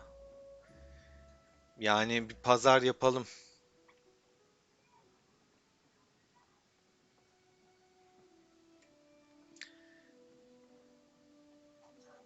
Pazar tertemiz. Sakin kafayla açarız yayınımızda, videomuzda, vururuz rakip kimse. O şekilde yaparız ya. Cumartesi abi hareketli bir gün yani. Şimdi bu hesapta nerede kaldım arkadaşlar? Bakın mantığı söylüyorum. Burada önce işime yarayanları ben alıyorum. Her anlamda ada taktikleri olsun, ittifak mağazası olsun. İşime yaramayan şeyleri almamaya çalışıyorum. Bu hesabın en çok işine yarayacak şeyler bunlar olduğu için bunları alıyorum. Mesela ana hesabımda da göktaşı tarzında ya da hızlandırma alıyorum. Çünkü her şey orada full. Bunlarla ilgili bir şey yapılmıyor. Ama burada her şeye muhtacız, istiyoruz. Sonuna kadar kurutuyoruz o yüzden bu hesapta. Burada mağazayı bile şurayı bile fullleyemedim ya, alamadım. Burada da kaynak sıkıntım olduğu için ve teyidi açtığım için savaş için kalkan gerektiği için onları aldım. Arenada sarı kafa arkadaşlar önceliğim. Ve kaliteli altın. Çünkü bu kaliteli altını başka bir yerden çekemiyorum. O yüzden doğal olarak buradan almam gerekiyor. Erdem mağazasını zaten burada çok kullanamıyorum. Çünkü savaşacak tam bir gücü yok buranın. O yüzden biraz daha boş takılıyor işin gerçeği Erdem. Hatta bir yandan sohbeti okurken şurayı ilerletebilirim bence. Çünkü bu eskide kaldı bayağı. 466. Birlikleri falan güçlendirdim. Yüzüklerini falan güçlendirdim. Değiştirdim bayağı. Şöyle bir bakayım. Ah, hiç hazır şeyi bile koymamışım. Neyse şuradan yapacağım.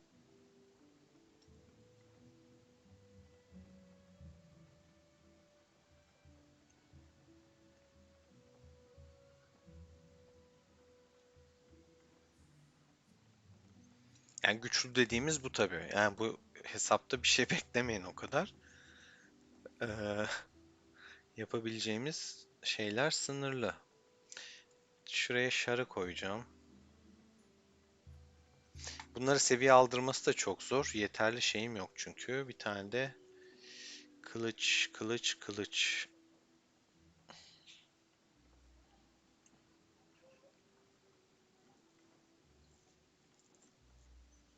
Abi Herald'ı koyarım daha iyi ya. Şöyle yapacağım. Clio bu, Herald bu. Bunu ikinci şey yapıp.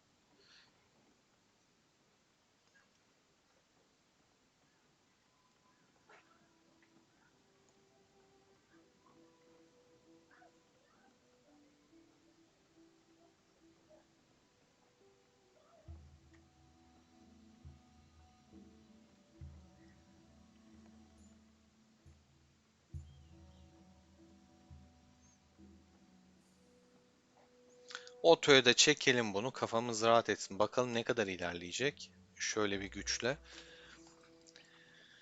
Harun hoş geldin. Bak Ersen cumartesi rakı balık diyor. Ne güzel tertemiz.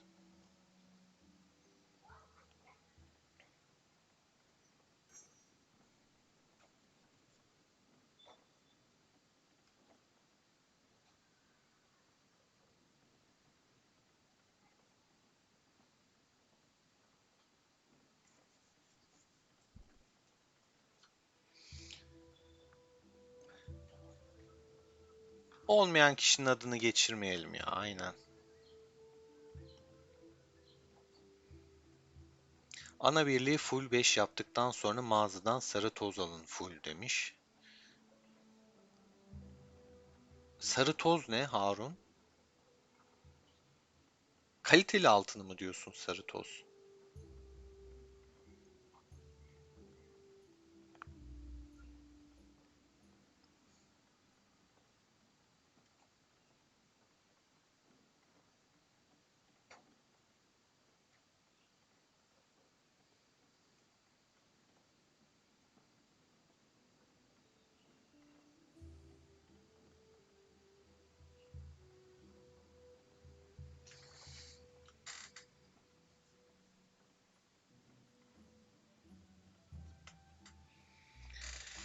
Göçle bence göçte büyük ihtimal Temmuz Ağustos gibi gelir. Temmuz sonu Ağustos gibi. Yine işler çok değişecek. Yani kotayı böyle dandik verirlerse biraz zor ama biraz açarlarsa çok farklı şeyler olabilir.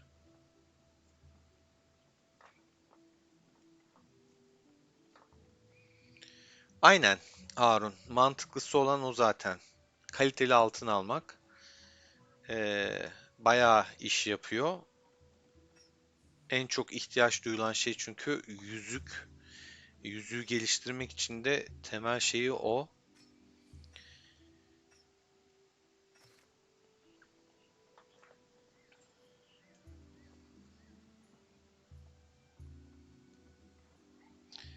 Ligris hoş geldin. Teşekkürler.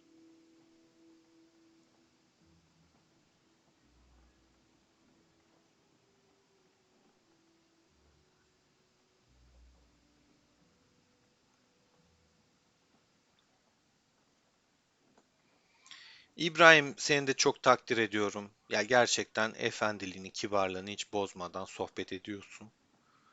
Ee, Ya böyle şu 17-13 şeyi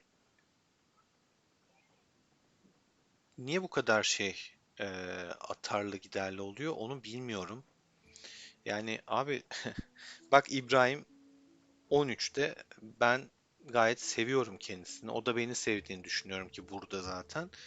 Ama bir atışmayı şunu bir bitiremedik ya. Bir bitiremedik. Gerçekten bitiremedik. Karabocuk nargile keyfi yapıyor. Şu an WhatsApp'tan fotoğraf gördüm. Vay be anasını satayım. Şu an canım çekti ha. Buradan gideceğim bak.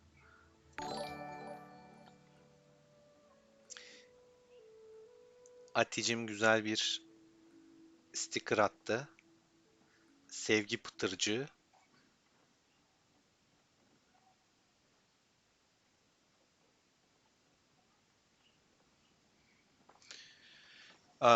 Bu arada şunu gerçekten değinmeden geçemeyeceğim. Hani daha önceki yayınlarda, yayıncılıkta birleşmeden önce göç etmeyi çok düşünüyordum. Yeterince destek olmadığı için işte e, etkileşime gelmedikleri için. Mesela atıyorum ta ilk savaş zamanından beri mancınık kullanmayı oyunun her aşamasını öğreterek ilerledim.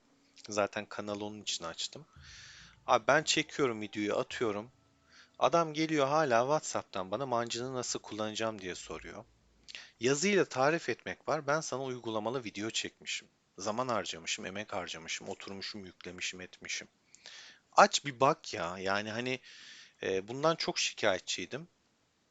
Göç etmeyi düşünüyordum. Sonra bir göçle beraber bir birleşmeden sonra dediler bakalım edelim. Ya şu yayında da gerçekten varlığını hissettiğim bir era oldu 17. Herkese çok teşekkür ederim buradan. Gerçekten farklı bir yayın oldu benim için. Şu an düşünmüyorum Harun ya. 17'de şu an güzel bir birliktelik yakaladık. Güzel gidiyor. Biraz koordineli olduğumuzda güzel. Arkadan da bir yandan otomatik savaş yapıyor. Sanki video yayınlıyormuşum. Ne güzel ya. Şu otomatik savaş olayı çok iyi. Yani burayı daha da güçlendirmek güzel olacak gibi. Çünkü şey değil, bir sonu yok. Daha güçlenebilir miyiz? Güçlenebiliriz. Daha fazla insan çekebilir miyiz? Çekebiliriz. Dünya birincisi hesap şu an bizde. İkincisi bilmem nesi falan derken ya burayı gerçekten böyle tartışmasız bir güç yapmak keyifli olabilir.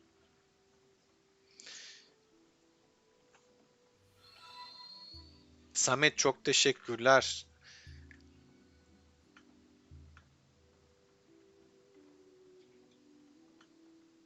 Ersen çok teşekkürler. Burak kesinlikle 13-17 çok çekişmeli olacak, keyifli olacak. Ya ben sabırsızlıkla bekliyorum. Buradan 13 kazanır diyenler de oldu. 17 kazanır diyenler de var. Hatta şöyle küçük bir anket yapalım. Bakalım. Şunu bir kapatalım. Evet ya Jabalalı da yani gerçekten can ya. Jabalalı çok tatlı bir adam. Yani bir söz verdiyse tuttuğunu net olarak söyleyebilirim size.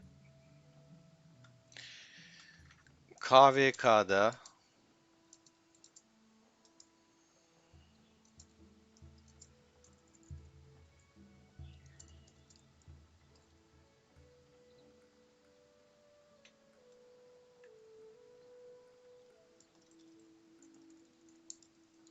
hemen anket açıyorum.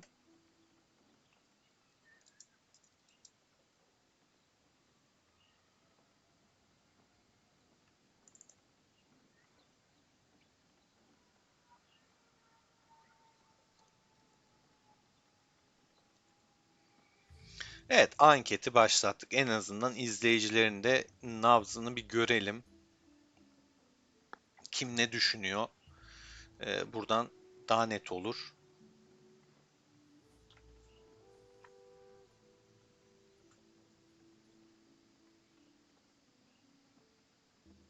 Kenan yapma Kenan. Jabalalayı desen ki kalemi sıfırlama lütfen sıfırlamaz bu arada. Ha. Öyle bir adam. Yunus hoş geldin.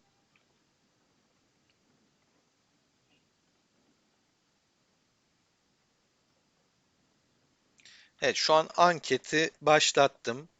Bilginiz olsun.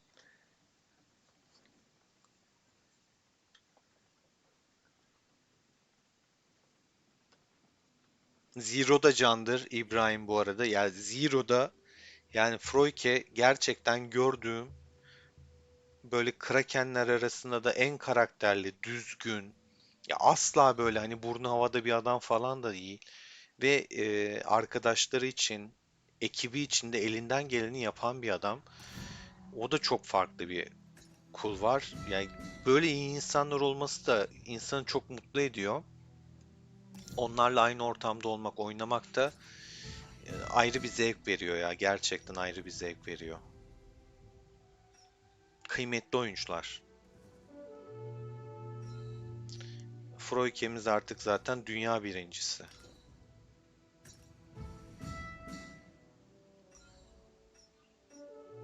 Şu ankete de bakacağım birazdan.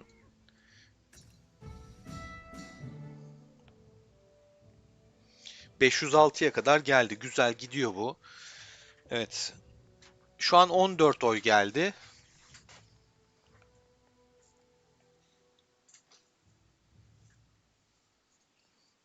17, 15 oy geldi. 15 oydan %67'si 17 alır. %7'si bilemedim. %27'si de 13 alır demiş. Ama daha 15 oy geldi. Şu an aktif izleyici sayısı baktığımda sistemden 30. Yarısı oylamış şu anda. Oylarınızı bekliyorum arkadaşlar.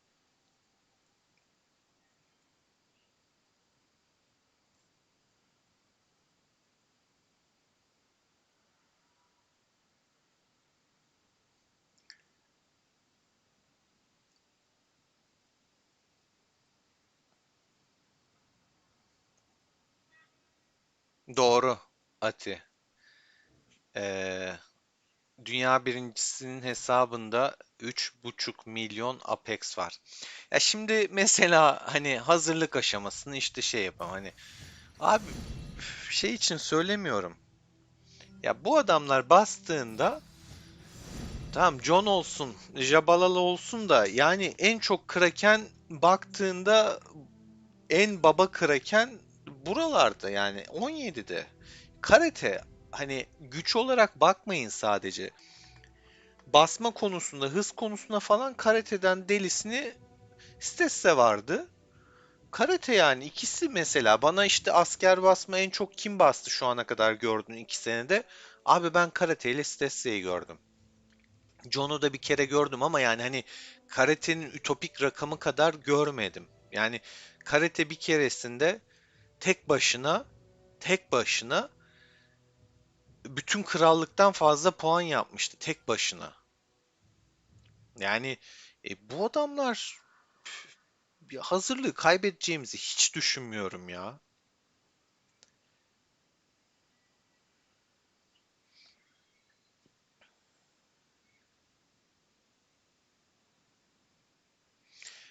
Bir oy daha geldi, 13'e geldi. 13, 25 bilemedim. 6, 17'de 69'a çıktı. Valla bir şey değil mi? 3,5 milyon Apex'i dağıtsa üf üf üf.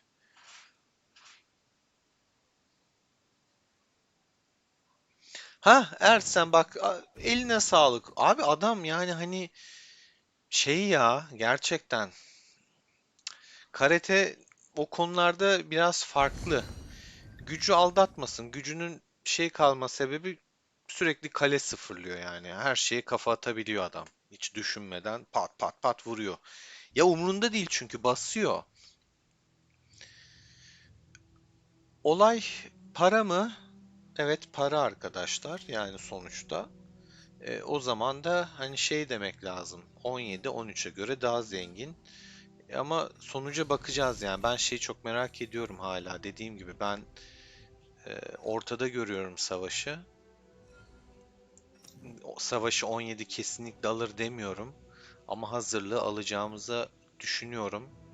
Hani iddia eden varsa iddiaya girebilirim ben. 13 alır diyen varsa iddiaya girmek isterim.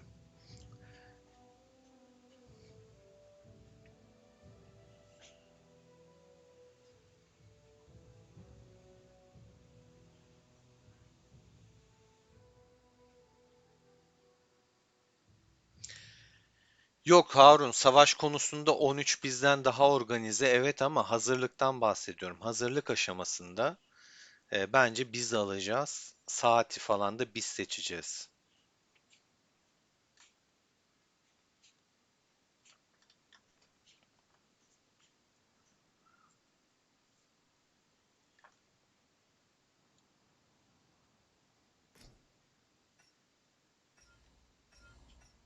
Ya şöyle, hatta diğerini bir açayım, zaten bu devam ediyor otomatik savaşmaya. Diğer hesabı açacağım, ana hesabı. Geçiş yapayım. Şimdi abi bak, şöyle bir şey var. Baktığımızda bu adam deli gibi basacak. Hadi John'la bunu eşleştirsen, bu basacak. Hadi bununla da Jabala'la eşleştirsen, bu basacak. Hadi bu basmasın ya, bu da basmasın. Bu basacak. Bununla da Ted'i eşleştir. Bu basacak. Shin, ama bahsettiğim adamlarla, yani Ted, Shin, bunlar daha üstün şimdi, yani Angry'ninkiyle falan. Hadi Angry de basmasın. Doom bassın. Pink, Popis, Xavier, Nebulus, Jieta. Yani bilemedim. Ya kimse basmaz. Bu adam basar abi. Bu adam basar. Kimse basmaz, bu basar.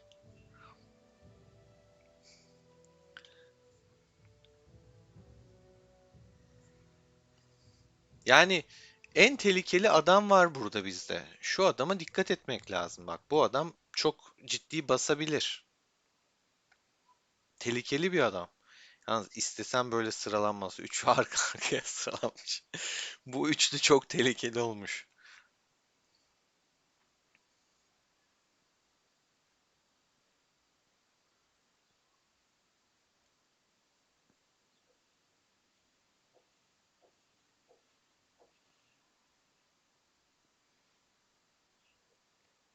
Abi adam, yani Morty her şeyi yapabilir, basabilir. Çok tehlikeli, çok. Ya bilmiyorum, ben hazırlığı o yüzden alacağımızı düşünüyorum. Hazırlığı belirleyen ne arkadaşlar bu arada? Tamamen asker basma günü. Kimin borusu orada ötüyor, o onu gösteriyor. Hani burada ben ya da diğerleri falan değil işte, yani. Burada kapışacak olan adamlar belli. Bende 330 gün asker hızı var. 337 gün. Benimki çöp. Yani hani gerçekten çöp. Burada çok heyecanlı olacak ama hazırlıkta da biz alacağımızı düşünüyorum. Bu arada vali ne olmuş en son? 28 iyi. İstenilen şeydeyim. Bekleyin ya eşleştirmeyi. Gerçekten bekleyin. İlk günler yok kabiledir bilmem nedir falandır değil de asker basma günü her şey belli olacak.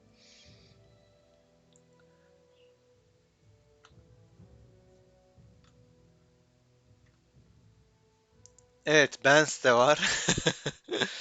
Doğru. Yani sıralama çok tehlikeli.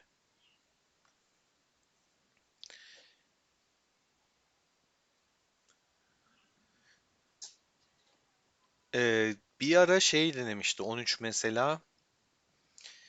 Gece 3'te sıfırlanıyor ya, gün bitiyor. Gece 3'e gelmeden böyle 10 dakika önce bir basmışlardı. Öyle falan fark yapmışlıkları da var. Başka krallıklara taktik olarak. Ee, Yani o yüzden biraz şey de yapmak lazım burada. Dikkat etmek lazım. Son saate kadar, yani o 3'e kadar, atıyorum 5 milyar fark olması falan önemli değil. Ya çünkü iki çağda, iki erada öyle adamlara sahip ki tek başına 5 milyar puan farkı kapatabilecek güçteler, o bütçedeler. O yüzden çok dikkat etmek lazım. Ben buradan bizim arkadaşlara da söylüyorum. Yani gece 3'e kadar aldık, ettik, bilmem ne yok. Uyanık olup böyle bakmak gerekiyor. Pat diye basabilirler. Ya çünkü öyle hesaplar ki şimdi atıyorum 5 milyar fark atsan ne bileyim başka bir era ile eşleşsen kafan rahat edebilir ama bu eralarda bu iki erada etmez. Çünkü kapatıyorlar açığı.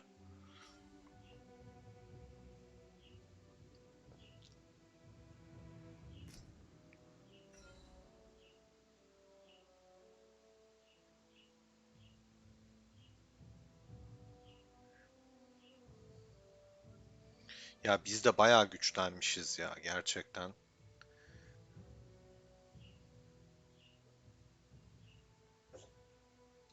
Maşallah diyeyim.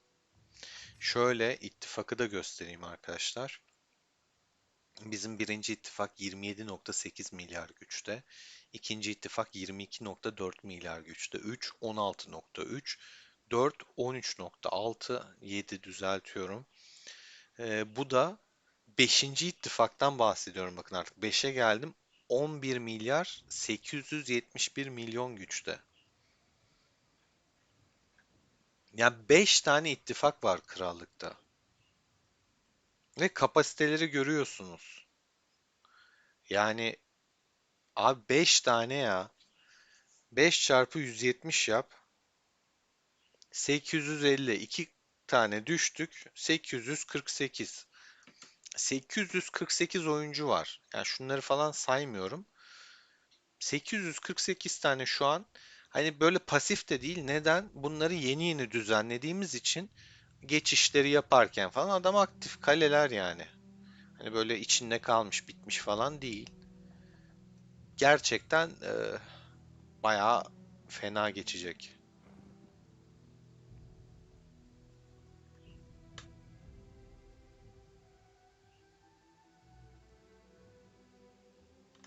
Samet hemen 200 mi? Göstereyim Samet ya ayıp ettin ya. Göstereyim ineyim aşağılara. Herkese ilk 300'ü göstereyim.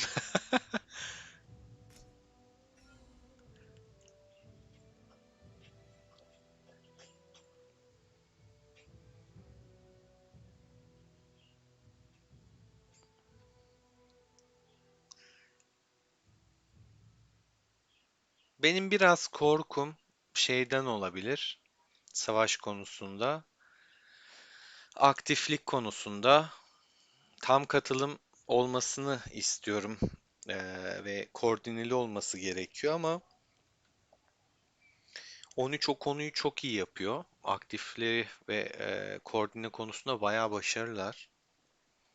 Nizami düzeydeler gerçekten. Bizde daha tam o kadar oturduğunu düşünmüyorum nizamın.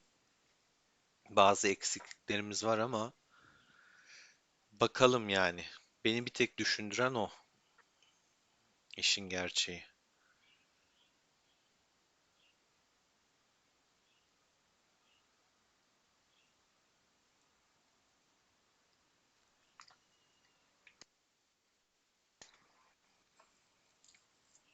Holy One.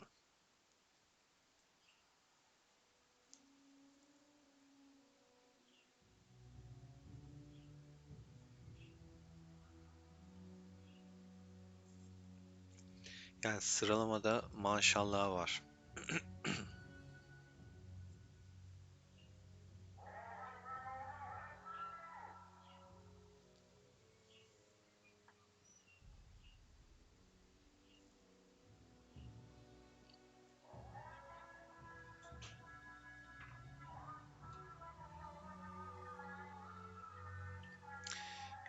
Valla Burak fiyat konusunda bir bilgi yok.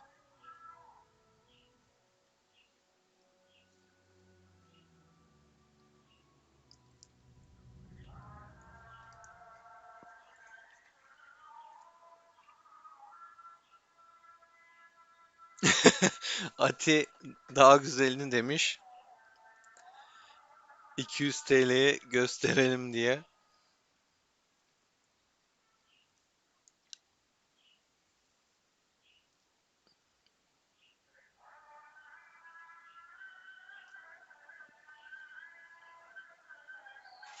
Yani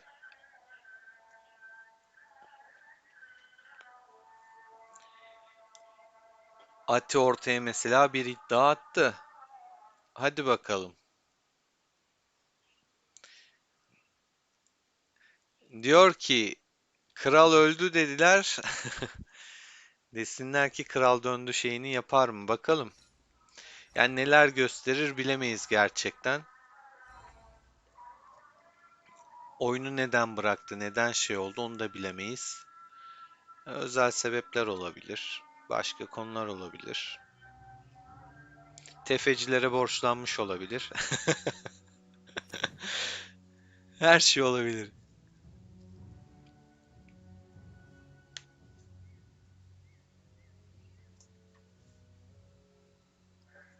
Peter'ın yatını daha önceki videolarda tema göstermiştim. Peter'cımın yatı.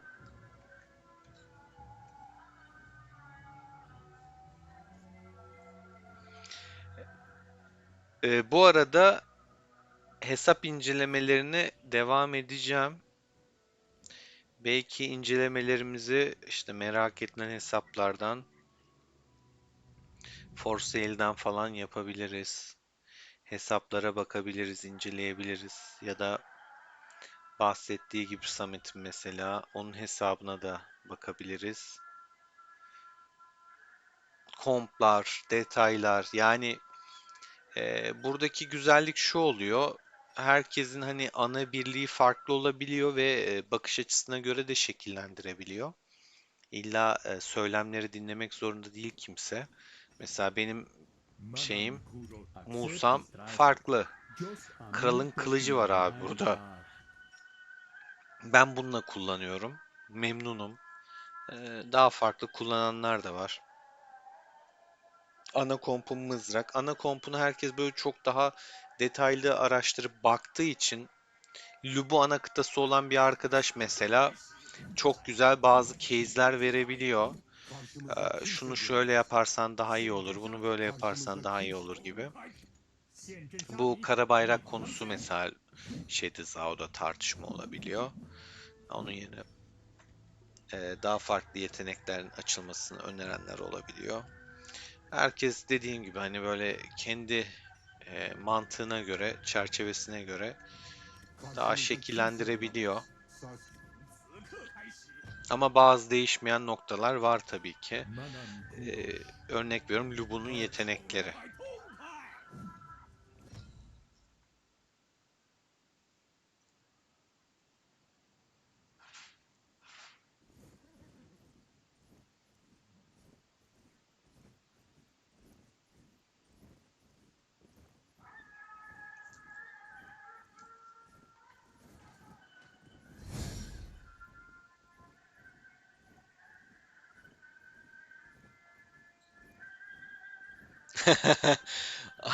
Vallahi Ati şeyden senin hesaptan da giremem KVK. Neden? Ben büyük ihtimal yayın yapınca çok fazla oynayamıyorum.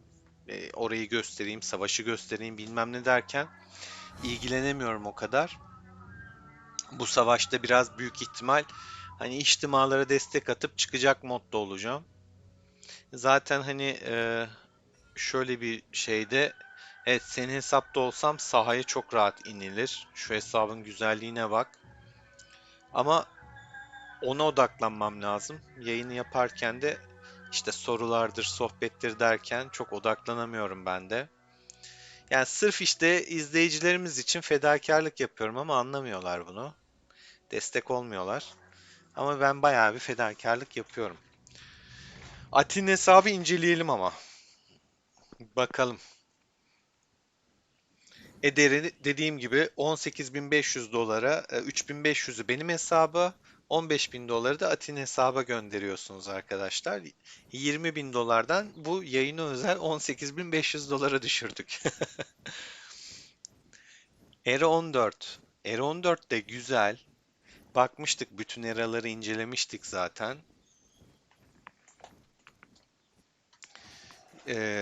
Şey açısından iyiler yani. Ya güçlü eralar var bu arada. Çok güçlüler var. Era 14'te orta güçlü dediğim bir eraydı. 11 var, 10 var. Yani var abi. Bir sürü güçlü era var da. Önemli olan işte aktiflikle Aktif kale sayısı çok önemli yani. Şu an 91'in en büyük avantajı o. Başka hiçbir şey değil diyeceğim. Bir de oyunun torpil geçmesi. Oyunun torpil geçmesi. Yani.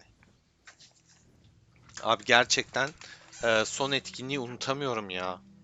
Yani 1,5 saat oyuna girememek ne demek ya? 91'in hepsi girip bizlerin girememesi çok abes değil mi arkadaşlar? Yani düşünsenize, farklı şehirler, farklı ülkeler de var ama nedense 17 ekibi giremiyor, diğer ekipler giremiyor ama 91 giriyor. Yani garip, garip.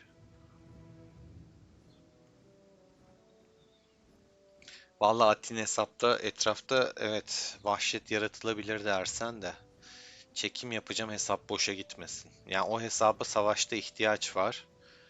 Hani benim hesap arka planda kalabilir. Oynanacak şeyi o kadar değil gücü ama o hesap önemli. Aktif olması şart yani.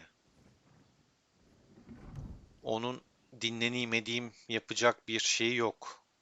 Jadem de bu arada aramızda değil ama kalesi burada arkadaşlar.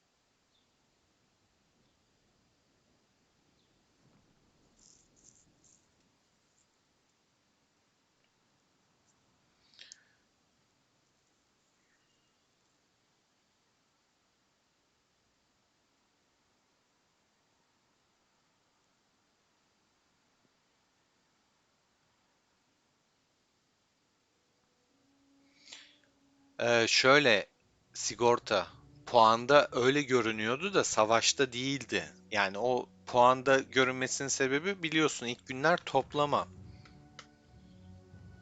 Toplama olduğu için onların daha iyi puan yapması çok normal ama savaş konusunda rafineriler var biliyorsun etkinliğin son günü hani çıkıyor onları alman gerekiyor. Ee, 91 bir tane rafineri almamıştı daha bir tane. Yani düşün.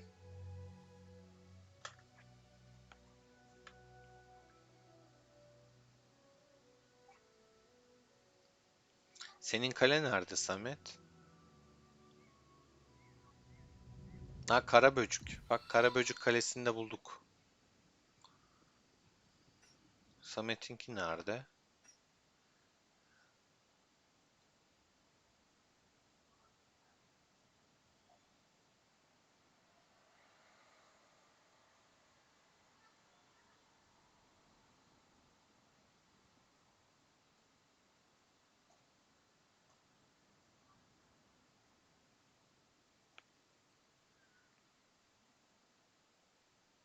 Ha Hilti'yi de buldum.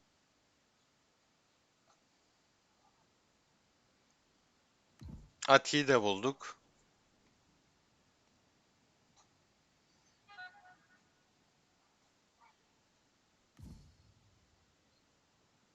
Oyunu mu bırakmış bu kale? 102 milyonda gücü var. Verelim sigortaya da gelsin ortam görsün biraz.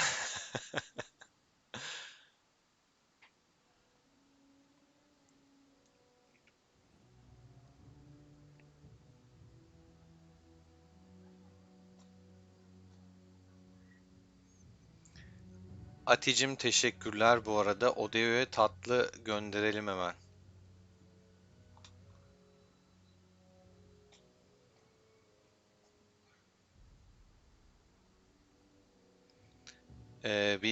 Odeo'cuma tatlıyı gönderiyorum ben.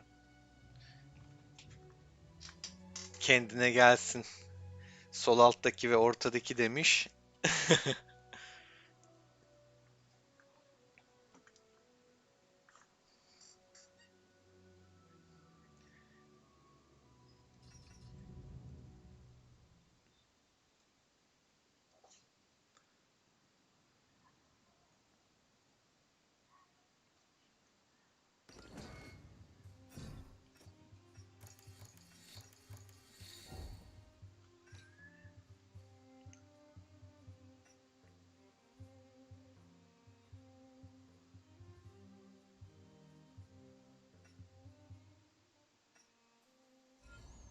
Niye haritada tık tık tık arıyorum?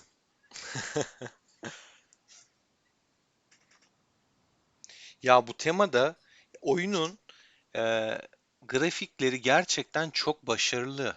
Yani adamlar bu işi yapıyor ama o çökme olayı beni benden aldı ya. Biz bilgisayara açılmasını bekliyoruz. Adamlar 4 sunucuyu yan yana getiremedi.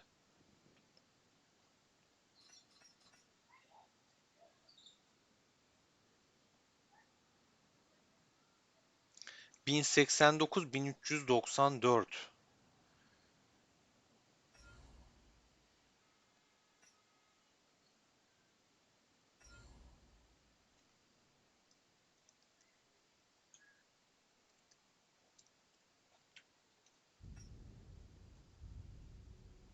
Ahmetciğimizin kalesi de burada. Tertemiz bak. Hemen 47'yi de patlatmış.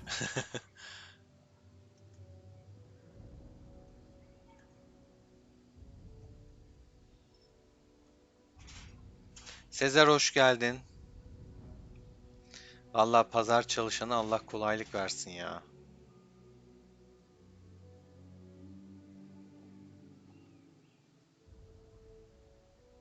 Sinan hoş geldin. İyiyim. Teşekkürler. Sen nasılsın?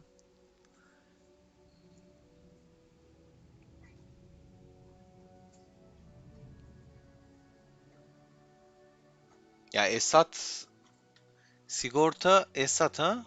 Vallahi içimizden biri gibi yani hani kızıştırıyor ortalığı da kızıştırıyor ya.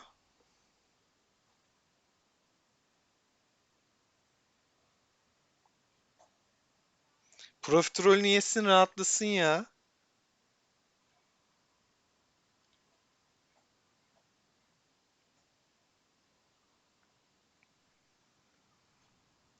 Profiterolünü yerken sigorta boğazında kalmasın dikkat et.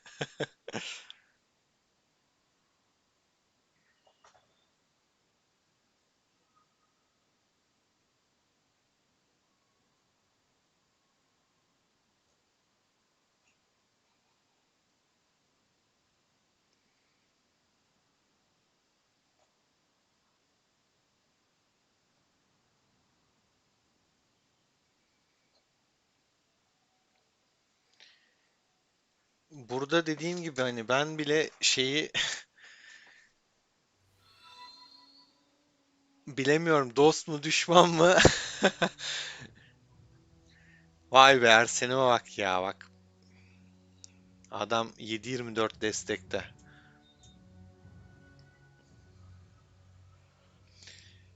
Bu arada anketi 31 oy oldu. 17 alır diyen %68, 13 alır diyen %26, bilemedim diyen de %6 arkadaşlar. Anket daha devam ediyor. Ee, Hani 13'teki arkadaşlarım da isterlerse 13'tekileri çağırıp kendi yorumlarını zaten isim görünmediği için hani 17'ye vermek istiyorsanız 17'ye verebilirsiniz alacağını düşünüyorsanız. Şey var çünkü abi burada mesela bak ben fikrimi söylüyorum. Diyorum yani hani savaşta ortada geçer. 13'ü ezeriz alırız demiyorum.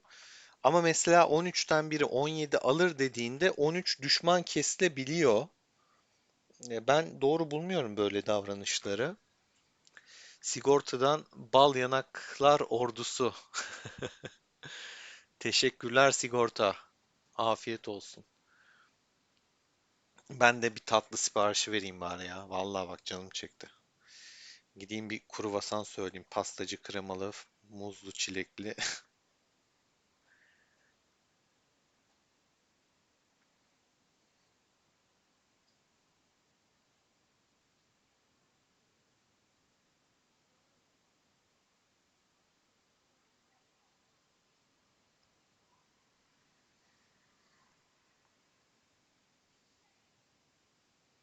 Evet yani şeyinizi beklerim. Gerçekten içten düşüncenizi kim alır merak ediyorum. Yani düşünceleriniz ne?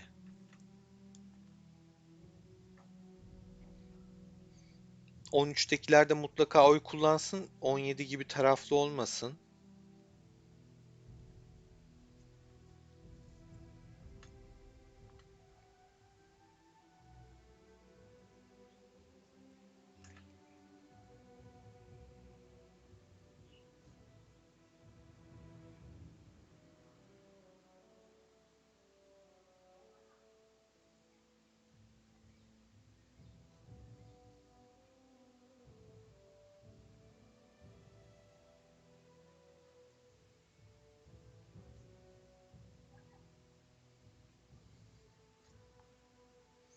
Evet, bir yandan dediğim gibi siparişe bakıyordum da bir şeyler çekti canım göre göre. 32 oy oldu.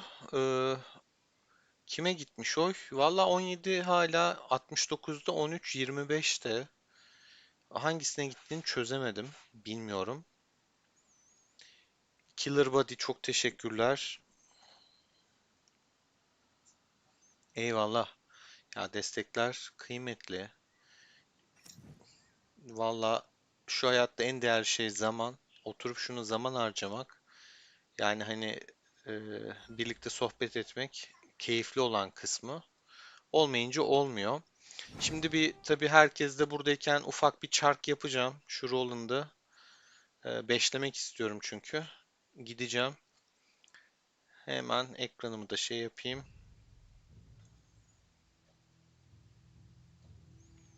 Bir çark yapalım. Bir şu ekibin şansına bir bakalım ya. Onlu kafa kimden gelecek bakayım. Evet, 7 çevirme yapmışım şimdiye kadar. Bugünü bekledim zaten yapmak için. 120'ye kadar çevireceğim. 120'ye kadar ne gelirse. O zaman bir beşli, başlangıç beşlisini 17 için çeviriyorum. Era 17 için bir beşli. Bir kafa geldi. Bir çevirme daha yapıyorum. Hadi eşim basıyor buna da. Bir kafa da ondan geldi. Ah, eline sağlık.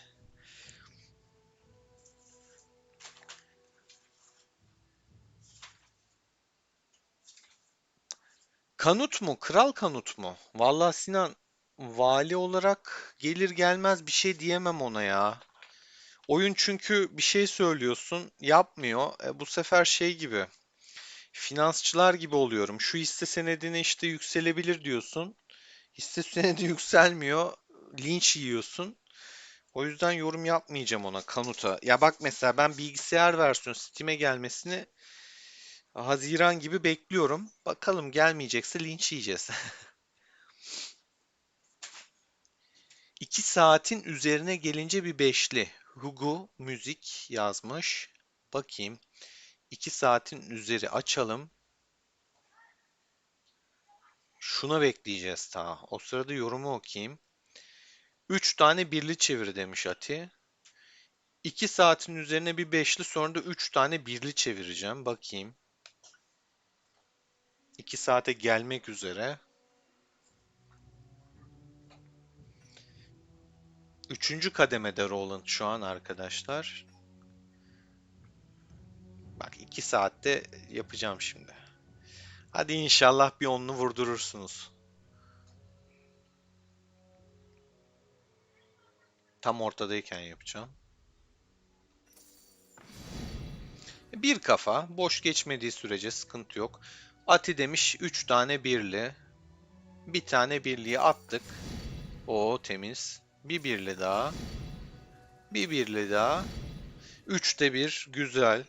Beşte bir gibi. Üçte bir gayet iyi. Antalya'da Harun kesinlikle o sıcakta telefondan, yani bataryana geçmiş olsun.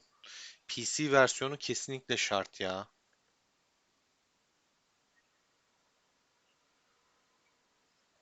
Ya işte Ati şey yapar ya, destekleyecek şey hani düşük eralarda bizim challenge hesabı gibi, o da orada güçlenebilir ya.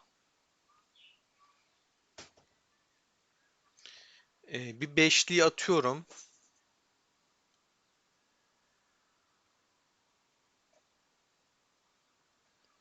Sigorta için atacağım. Odaya o sigorta için geliyor bu beşli. Abi bak sigortacı 3 tane kafayı verdi vallahi, helal olsun. Bak içime doğmuş gibi, onu da bir şey hissetmiştim zaten.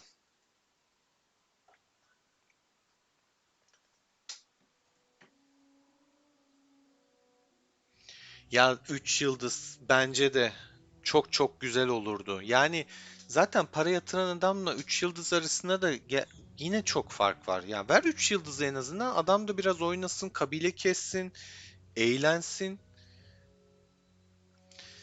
Bir beşli de Samet için geliyor. Samet'ten de 2 tane geldi. Oo güzel. Güzel. Şanslar iyi.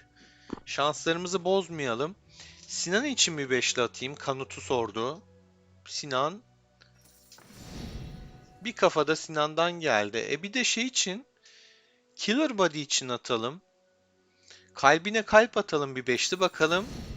Oo 2 kafamız daha geldi. Güzel. Temiz. Ya Ersen için atmazsak olmaz. Bir de Ersen için atalım. Bir kafa daha geldi. Oh temiz.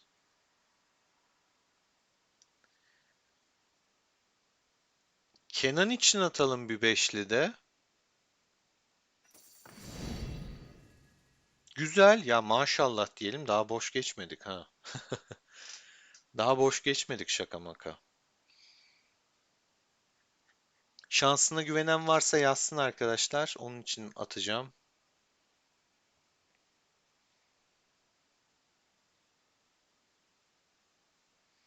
33 oy oldu bu arada anket. 17'nin oyu daha da arttı. %70'e çıktı. 13-24'e düştü. Bilemedim %6 oranda.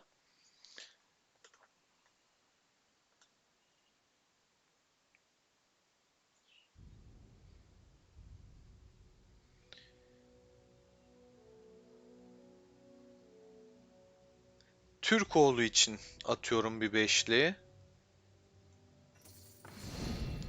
Ayda Yusuf bizi bozdu ya. Boş attı boş. Yusuf bizi üzdü.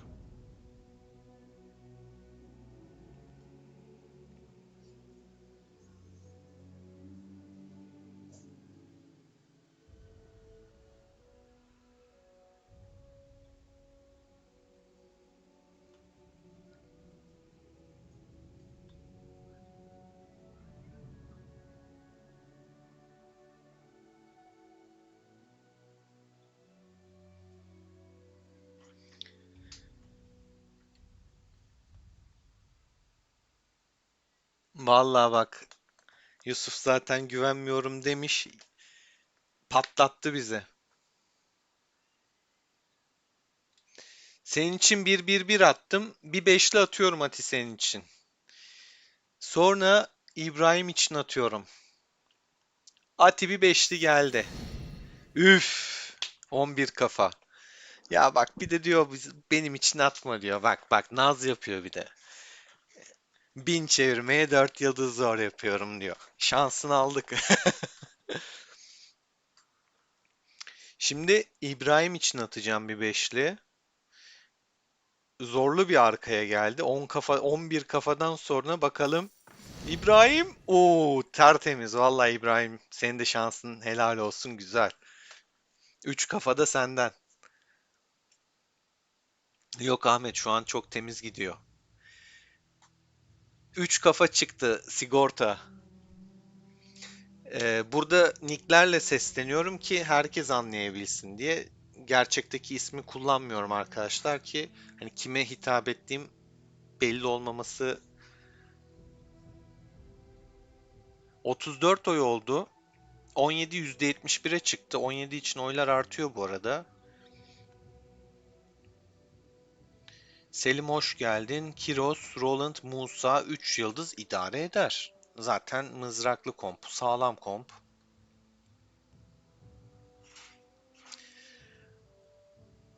Sigortaya bir beşli daha atıyorum. Sigortadan mutluyuz. Vallahi 2 kafayı yine bak. Güzel geçti. Sinan için atmıştım. Yok ya bütün şansı kullanmadık Sinan ya. Senin için de attım, senin için de geldi. Daha bitmedi. Kendi şansımı hiç kullanmıyorum farkındaysanız. Çünkü kendim için çeviriyorum desem boş geçer. Esat isim söylemiyorum bilerek. Yani Esat desem Esat için çeviriyorum. Kim için çeviriyorsun? Chat anlamaz. Onu dedim az önce. O yüzden isim vermiyorum. Ya atıyorum Türkoğlu'nun mesela adı Yusuf'sa Yusuf demiyorum Türkoğlu diyorum. Bak şimdi kendim için atacağım. Allah aşkına. Bir tane. İyi, yine boş geçmedik ya gerçekten. Boş geçmedik. Ahmet için de bir beşli atıyorum. Oo, 11 daha gördük. Bir 11 daha gördük. Yalnız beyler 85 çevirme de şaka maka iki tane 22 kafa verdi. Şu an çok temiz gidiyor.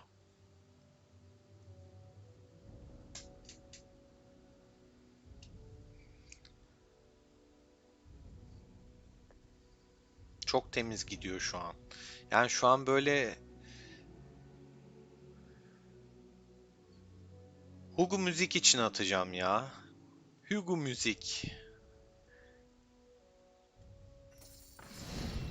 Yine güzel, yine temiz bir kafamızı aldık. Ya 400K imparatorluğa işte yukarıya çıktıkça düşüyor ya. Gerçekten düşüyor. Olasılığı daha düşüyor. O yüzden en temizi 120'de bırakmak. Birden fazla kahraman almayacaksınız.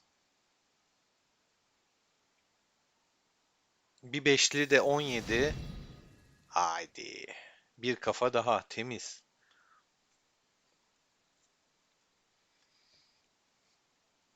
Hadi burada yok Jadem için.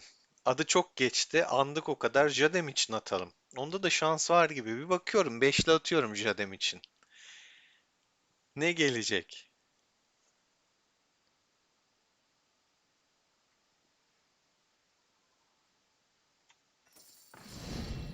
Hayda. Boz çıktı kardeşim ya. O kadar vermeye gerçi bir yerde patlaması aşikardı da. Jadem'e denk geldi. Gerçekten. Tamam, bir daha Jadem'i anmıyoruz çarkta.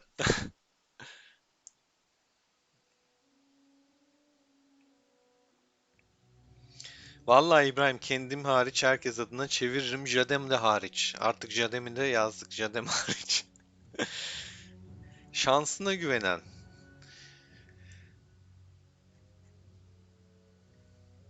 Evet Yusuf da var. Doğru. Türkoğlu da var.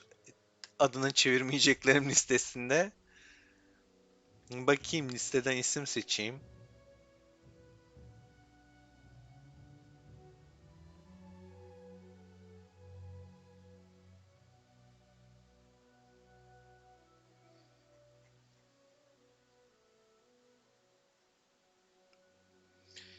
Ersen için bir beşli daha atacağım. Çok destek oldu bugün. Tam böyle ondayken atacağım. Çağrışım olsun. Bir zamanlar istediğimde nasıl getiriyordum ya onluyor. Yerini bile söylüyordum. Şurada gelecek falan diye. Güzel. İki kafamızı kaptık bu arada. Bir daha Ati için atacağım bu arada. Şanslılardan bir kez daha faydalanmak istiyorum.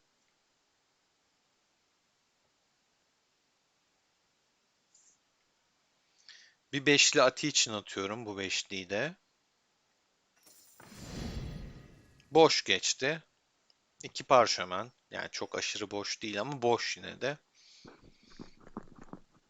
Harun için atalım bir beşli. Kuru kafa atmış. Harun için bir beşli atıyorum. Yine boş. Bak sonları çok boş geçti şu an.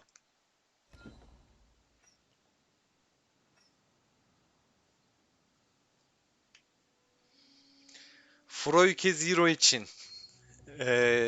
Bu şeyden, Shine'dan gelen, pardon Temu'dan gelen Froike için Era 17 Froike karışık son beşliği atıyorum. 120'ye tamamlıyoruz arkadaşlar. Abi güzel kapanış oldu ya. Gerçekten güzel kapanış oldu. Bak bak. Kapanışın güzelliğine bak. Attım vallahi attım.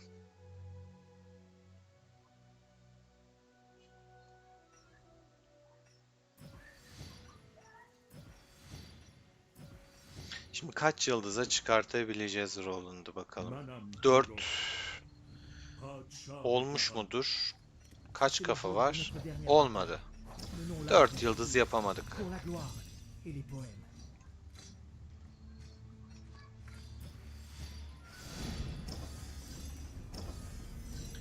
Yani sarı kafasız yapamadık bu arada arkadaşlar. Roland'ı artık yapmanın vakti geldi.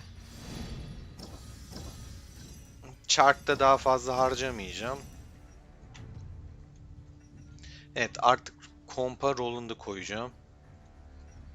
Ben bu yetenekleri kullanacağım arkadaşlar Roland'da. Bilginiz olsun.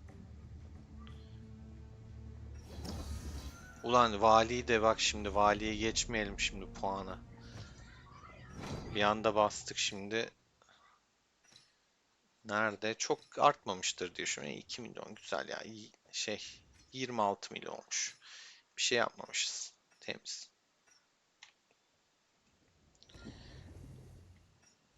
Ee, şöyle. Si c'est le jour de notre dernière bataille, menons-la avec fougue, pour la gloire. Şimdi elimde çok fazla birliğim olduğu için artık ben de tanklaştıracağım bunu. Vlad'ı çıkaracağım. Normalde bu arada ben önermiyorum Vlad'ı çıkartmanızı. Ana kompunus'ta Vlad kalsın. Musa ile Roland'ı değiştirin. Ama Kraken'seniz, Balina'sanız tanklık açısından alanda iyi dayanıp arkadan işte diğerleri hasar versin diye, üzerinde hasar tutsun diye güzel bir komp. Roland'lı olan, Musa'lı olan. Ben öyle yapacağım. İşin gerçeği. Hey, hey.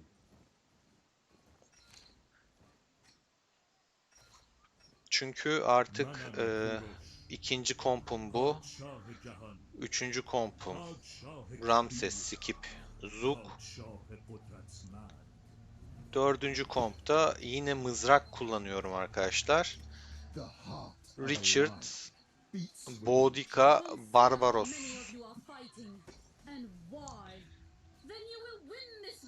Beşinci komp Süleyman var ama indirmemeye gayret gösteriyorum şunları. Confucius gelince falan bakacağım yani. Elimde bayağı bir hero arttı. Neler yapacağım bakacağım. Accept. Mai bine pierd, stând drept, decât să trăiesc îngenunchind. Karşımızda kimse Timur'dan sakin suyu çekip Roland'a verip Vlad'ı da Mai bine pierd, oraya atıp yıkımı Kiros'a çekip Yüce Dağ Vlad'a vereceğim. Gibi böyle antin kuntin biraz karışık işler yapacağım. Var mı öneriniz?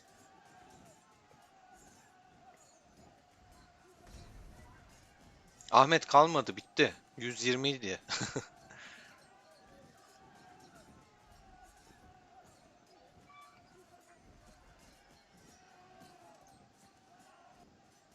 her moda der tabanıtan bud. Şunu da şöyle yapayım. Ta eşk merdum. Biraz hızlı bir şekilde orada 40 saniye beklemek yerine.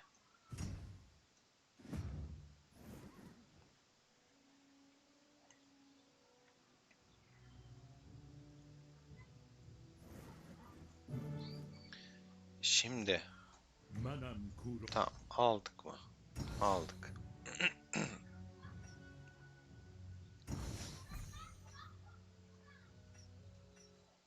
Si c'est le jour de notre dernière bataille, menons-la avec fougue, pour la gloire. Biraz değişik olacak. Bunu bundan çekeceğim. Teçhizatları da Vlad'dan alacağım.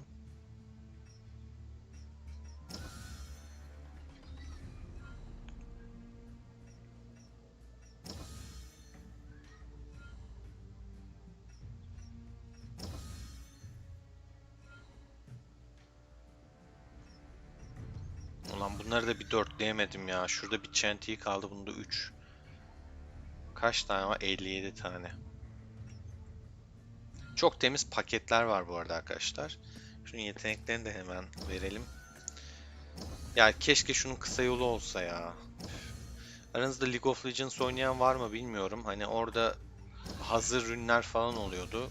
Onun gibi yapsalar tertemiz olacak. Yani savaşçının yeteneği belli yani, ne açacağın. Uğraştırma bizi tek tek. üzerinde değişiklik yapmaya izin ver ama otomatik bir en azından şu başları falan doldursun. Küffet ya, gerçekten küffet. Pioneer test server'da da boş geliyor. Uyuz oluyorum ya. O kadar çok zaman alıyor ki bunlar.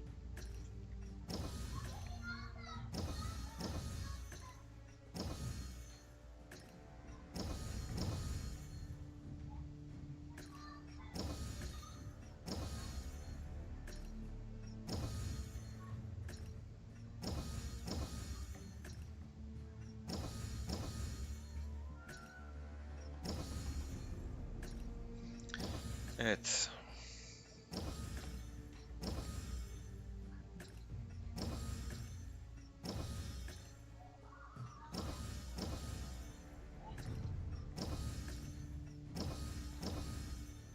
Bam bam bam.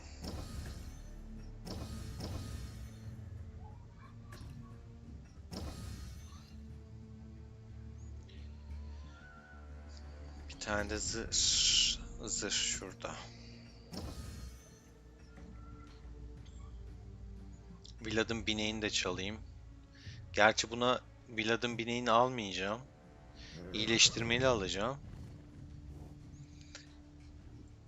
Vlad'da ne vardı? Pasif beceri aynen. O yüzden buna iyileştirmeli bir binek vereceğim.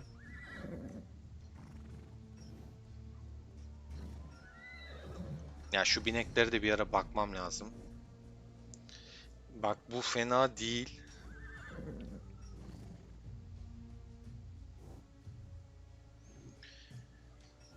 Şöyle bir bakayım tekrardan.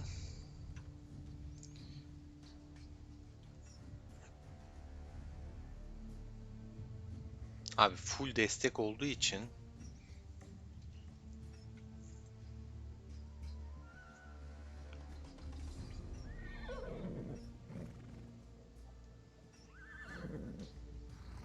şunu verebilirim. Kudreti de var, tertemiz. Vlad'dan şey de alalım. Şuna bin.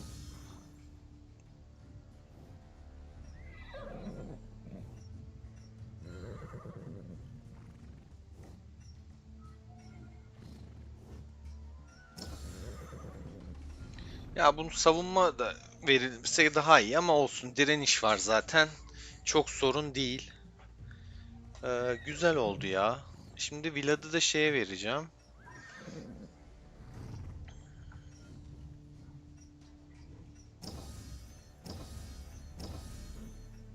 50'ye de bastık bunu.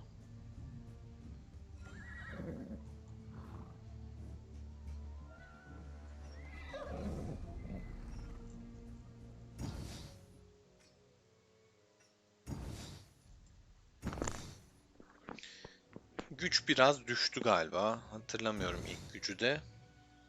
Buradan Timur yerine Vlad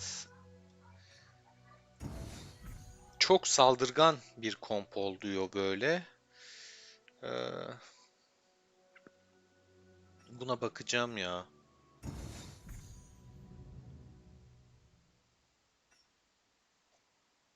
Buna bakacağım çünkü Karşımızda Timur'un kimse buradaki en duramaz. büyük Sarsılmaz avantajlarından biri hükmümüz şey sonsuza yapıyor. dek sürecek. Kompun dayanıklılığını arttırıyor.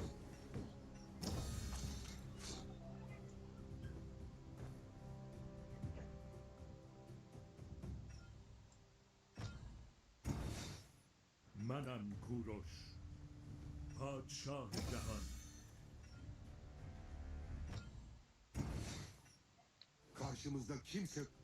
Karşımızda kimse duramaz. Sarsılmaz hükmümüz sonsuza dek sürecek. Bunu Vlad'a verip Vlad'ı coşturmak, hasar vurmasını sağlamak çok mantıklı. İşte şöyle bir bakayım. Mai bine pierd, stând drept, decât să trăiesc îngenunchind. Dar din moment ce v-ați plecat deja, atunci îngenunchiați pe țepe pentru vecie.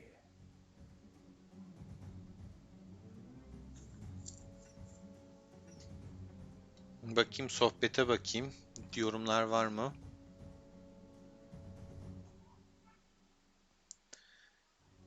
Otomatik doğru dağıtmıyor bu arada. Ha, Ati yazmış zaten. Otomatik doğru dağıtmıyor ya. Yunus hoş geldin. Aleykümselam. Rock tarzı bir oyun mu? 6 yıl oynadıktan sonra rock'tan sıkıldım ve yeni oyun arayışına geçtim. Rock tarzı bir oyun gibi ama grafikleri bence rock'tan daha iyi. Rock biraz daha böyle çizgi film, animasyon tarzında. Buradaki adamlar o kadar detaycı ki bu seslendirmeler bile gerçekten kendi kişiliklerinden çekmeye çalışıyorlar. Kaydetme şimdilik de bir daha bakacağım ona. Örnek vereceğim. Yani Türk Nanan şeyinden Kuros, vereceğim çünkü. Padişah-ı Cihan, Mesela Osmanlı'yı cihan ya oyunun çok güzel detayları var. Osmanlı'yı cihan imparatorluğu yapan da ben, dünyayı titreten de benim. Ya şimdi şunun grafiğiyle şeyi Rock'u kıyaslamak doğru olmaz. Buradaki sesler falan çok özenilmiş, dikkat edilmiş, karakter yaratılırken en ufak detayına kadar düşünülmüş. Daha iyi grafik olarak ama mantık olaraktan biraz aynı diyebilirim. Evet, Süleyman'da şaşalı gören arkadaşlarım yanlış görmediniz. Öylesine koydum. Aman, şaşalı ve Süleyman'ın hiç alakası yok yoksa sakın öyle bir şey yapmayın. Boşta duracağını dedim Süleyman'da dursun.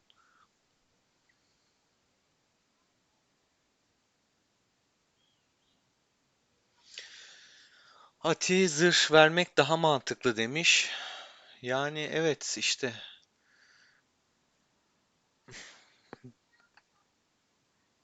Safakatti de Şafak herhalde ismi. O da aynısını demiş.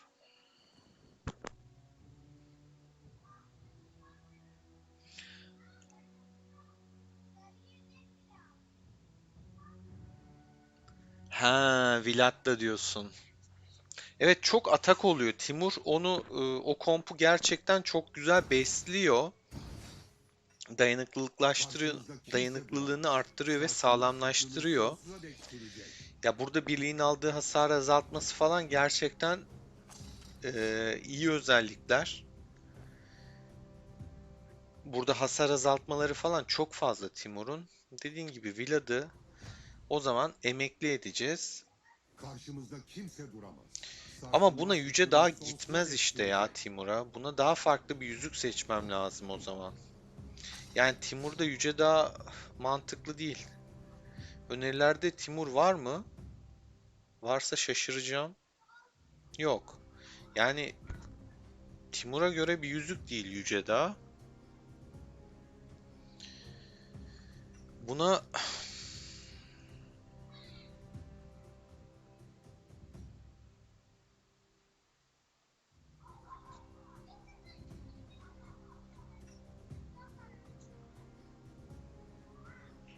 daha farklı bir yüzük bakmam lazım benim mağazadan.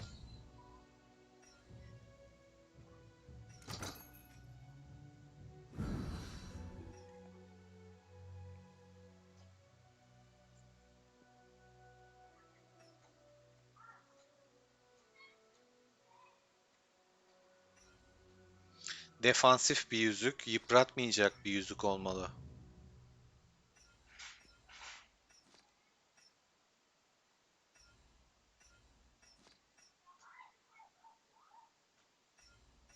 Bakayım yorumlarda yazan oldu mu hiç? Bak bu fena değil gibi.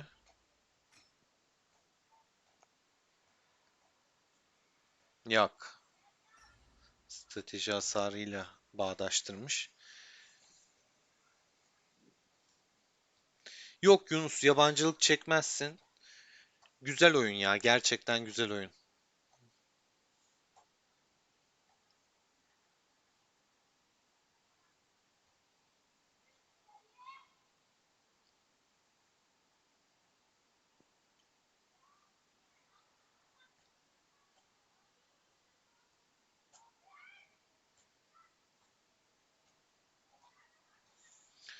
Richard'ı mı Arif? Richard.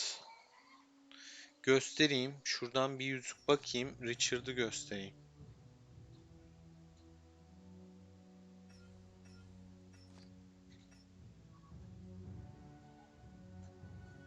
Aha da bak bu tertemiz yüzük ha. Porsuk. Şey önermiyor Timur'a ama güzel gider yani. Etkinleştirme ihtimali de %100 zaten. İlk 18 saniye gayet temiz bir zaman dilimi.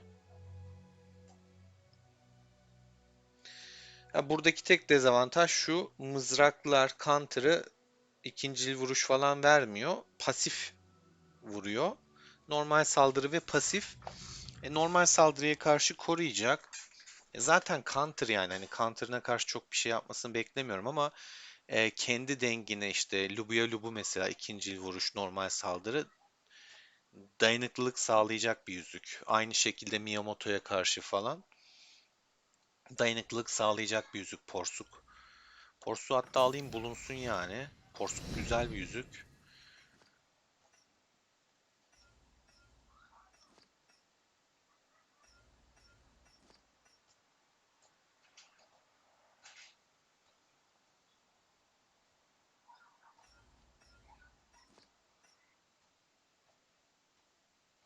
Bu da çok iyi. Bu da güzel. Şahin kullanılır. Bunu da Timur'a önermiş. Ulan Timur'a ne önermiş bilmiyorum ama yani Timur'a gider bu arada. O da gider.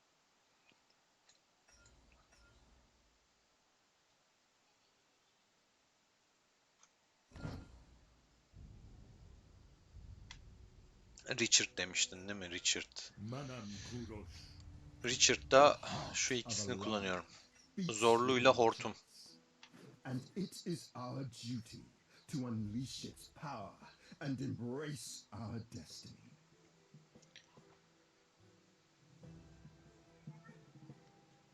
Gece kurdu mu?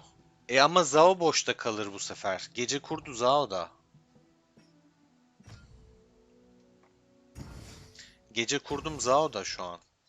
现阵杀敌，一马当先。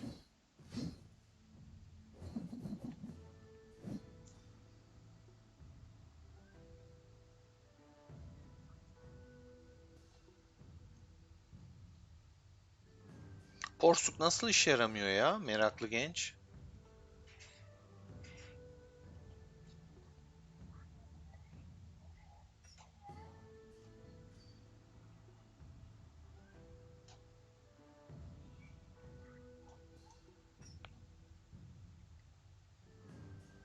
Yani şunu bir 30 yapsan 5.1 hasar azaltma veriyor. 8.5 savunma veriyor.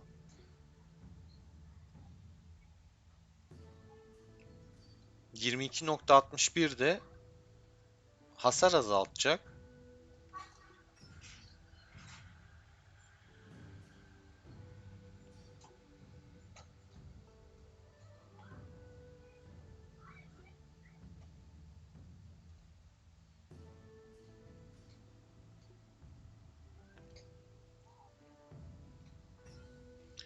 Gece kurdu Zao da. Yani gece kurdu Zao da daha iyi. Kumandan hasarı da verdiği için gece kurdu yüzüğü. Timur'da kumandan hasarından ziyade savunmaya odaklı olması daha iyi. O yüzden Zao'dan bunu çıkartmak mantıklı değil. Ha Yüce Dağ Zao'ya olur mu diye baktım. Buradaki kumandan hasarı oranı daha düşük şeye göre. Bir de zaten bu şey yapıyor. Savunma olaraktan veriyor. Buradaki şey daha iyi. Zao'nun hasarını arttırıyor çünkü gece kurdu.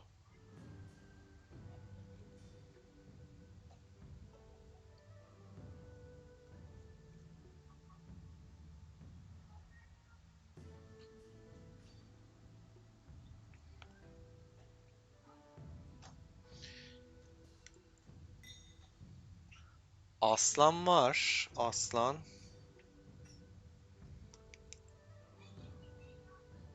Evet bu olabilir. O zaman ama Ramses'e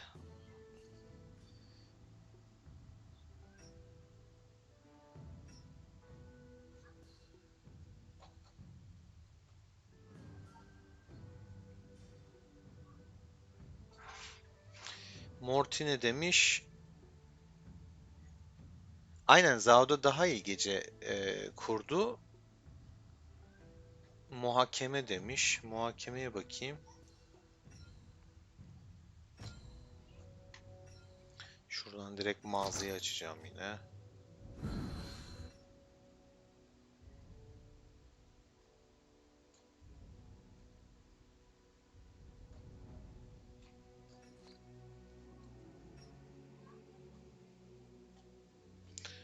Ya bu bayağı iyi de. Bu masraflı, bak Timur'a da öneriyor.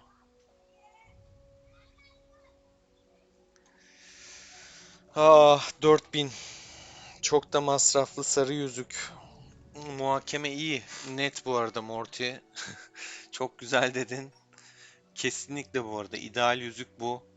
Zaten önermiş bu arada. Her şey hazırlıklı özelliğiyle bayağı iyi. Etkinleştirme ihtimali de %100 ve hasar azaltması var. Beceri hasarı, savunma ve can var. Çok güzel özellikler ama masraflı ya.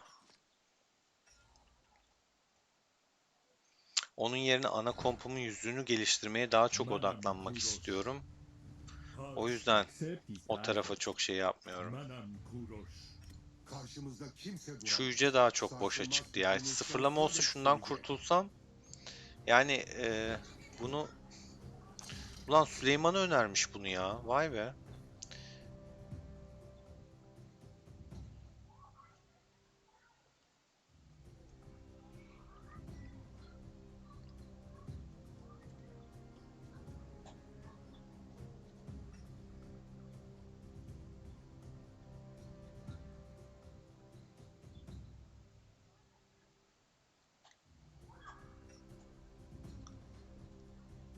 Göksel Kıvılcım da güzel de.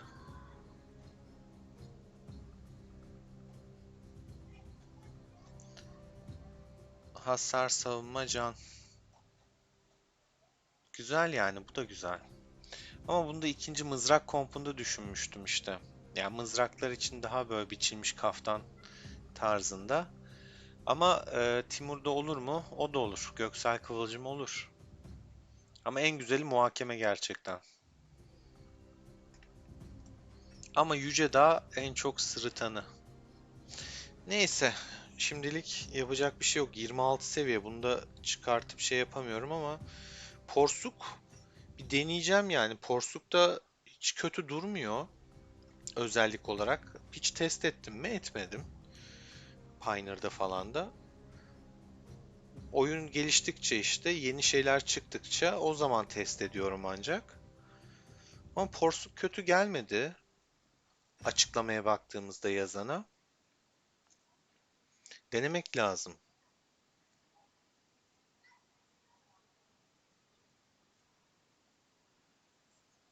Hangisinden Morty? Hangi yüzüğü öneriyorsun? Ama şey hariç bak, muhakeme hariç. Yani Sage değil. O pahalı.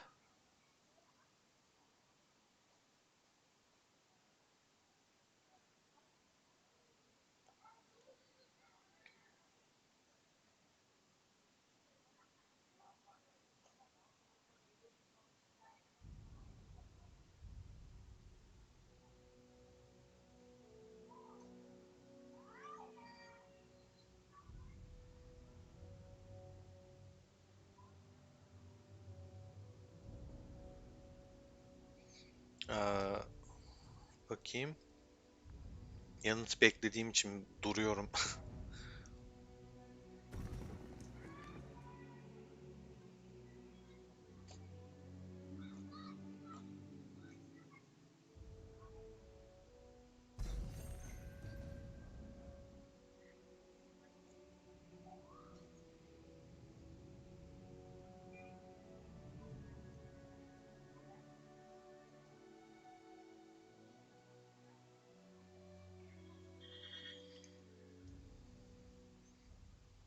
Bakcım, WhatsApp'ı bırakıp hangi yüzükten bahsettiğini yazar mısın şuraya?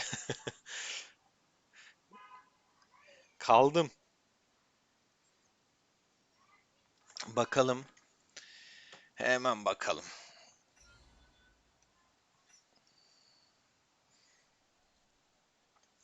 Geyik mi koydum buraya? 现阵杀敌，一马当先。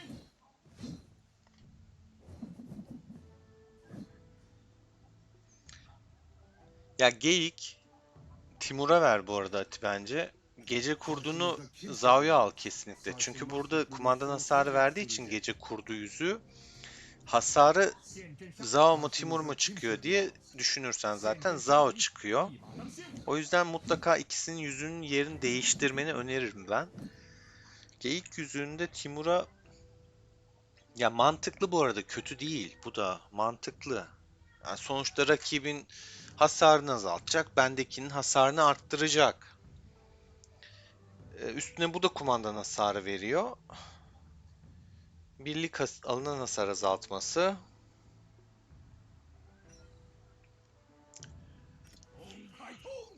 Ya bir sürü Karşımızda güzel yüzük var ya 现阵 ama 杀 en 敌， güzeli 一马当 muhakemeymiş 先。 gerçekten. karşı Ya 现 Morty 阵杀 muhakeme 敌， deyince 一马当先。 muhakemeden sonra hiçbir şey böyle kesmiyor tam gözümü. karşımızda Abi kimse işte duramaz. para para para.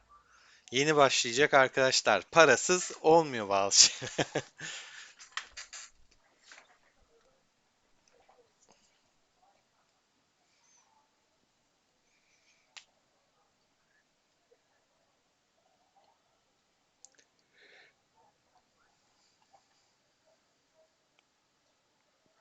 Timur ayı. Timur'a ayı demiş. Bakayım.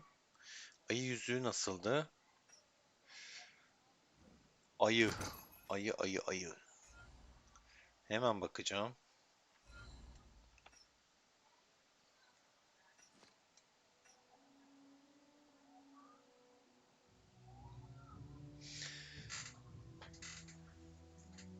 Bak bu mesela Timur'a vermiyor. Bu ama zırhı azaltacağı için yine kırılgan olacak.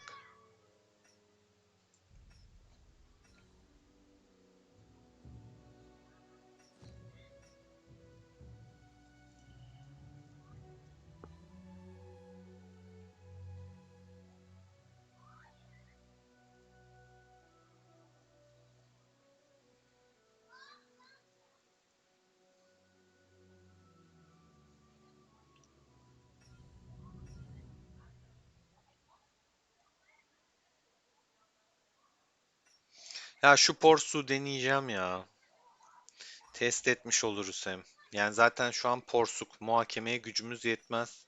Ha, yeter de ana komplarıma bir cacık kalmaz. Ee,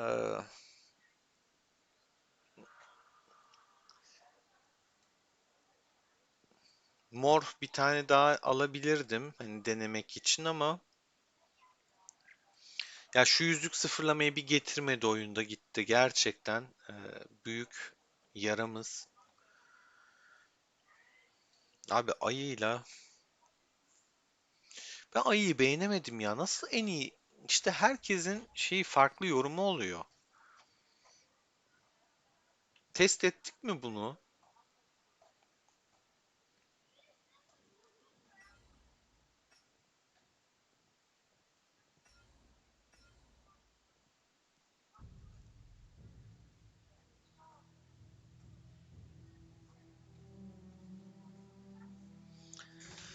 Ha, sen gemleri zırh yap diyorsun. Şeyi de ayı kask ediyorsun. Hasar çıktısı da artsın. Ya o da olabilir tabii ki.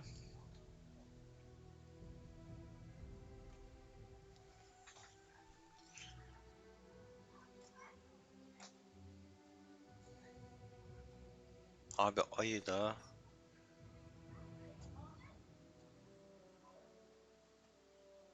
Ayı alalım ya bir de. Geyik de güzel iş yapıyor.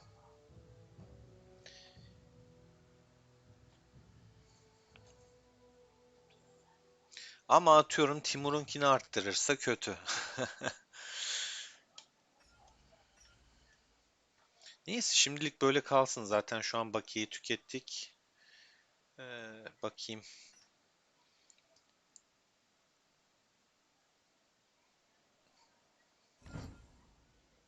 VIP mağazadan çekiçleri aldım mı ben bu hafta?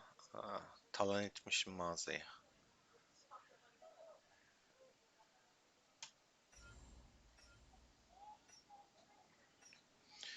Evet, destek olduğunuz için, katıldığınız için hepinize çok teşekkür ediyorum. Keyifli, güzel bir yayında. Son olarak ankette de gelen oy sayısı 42 arkadaşlar. Tam tamına 42 oy kullanılmış. Era 17 alır diyen %69, bilemedim diyenlerin sayısı artmış %12, Era 13 alır diyenlerin sayısı düşmüş %19'a. Son durumda bu. Savaş yarın hazırlık aşamasıyla başlıyor. Yani bu da bir savaş arkadaşlar. Çünkü gerçekten sağlam bir çekişme olacak. Hazırlığı alacağımızı düşünüyorum. Kendinize çok iyi bakın. Haftaya pazar oyunun en iyi savaşını izlemeye hazır olun. Güzel bir savaş bizi bekliyor. Hoşça kalın, seviliyorsunuz.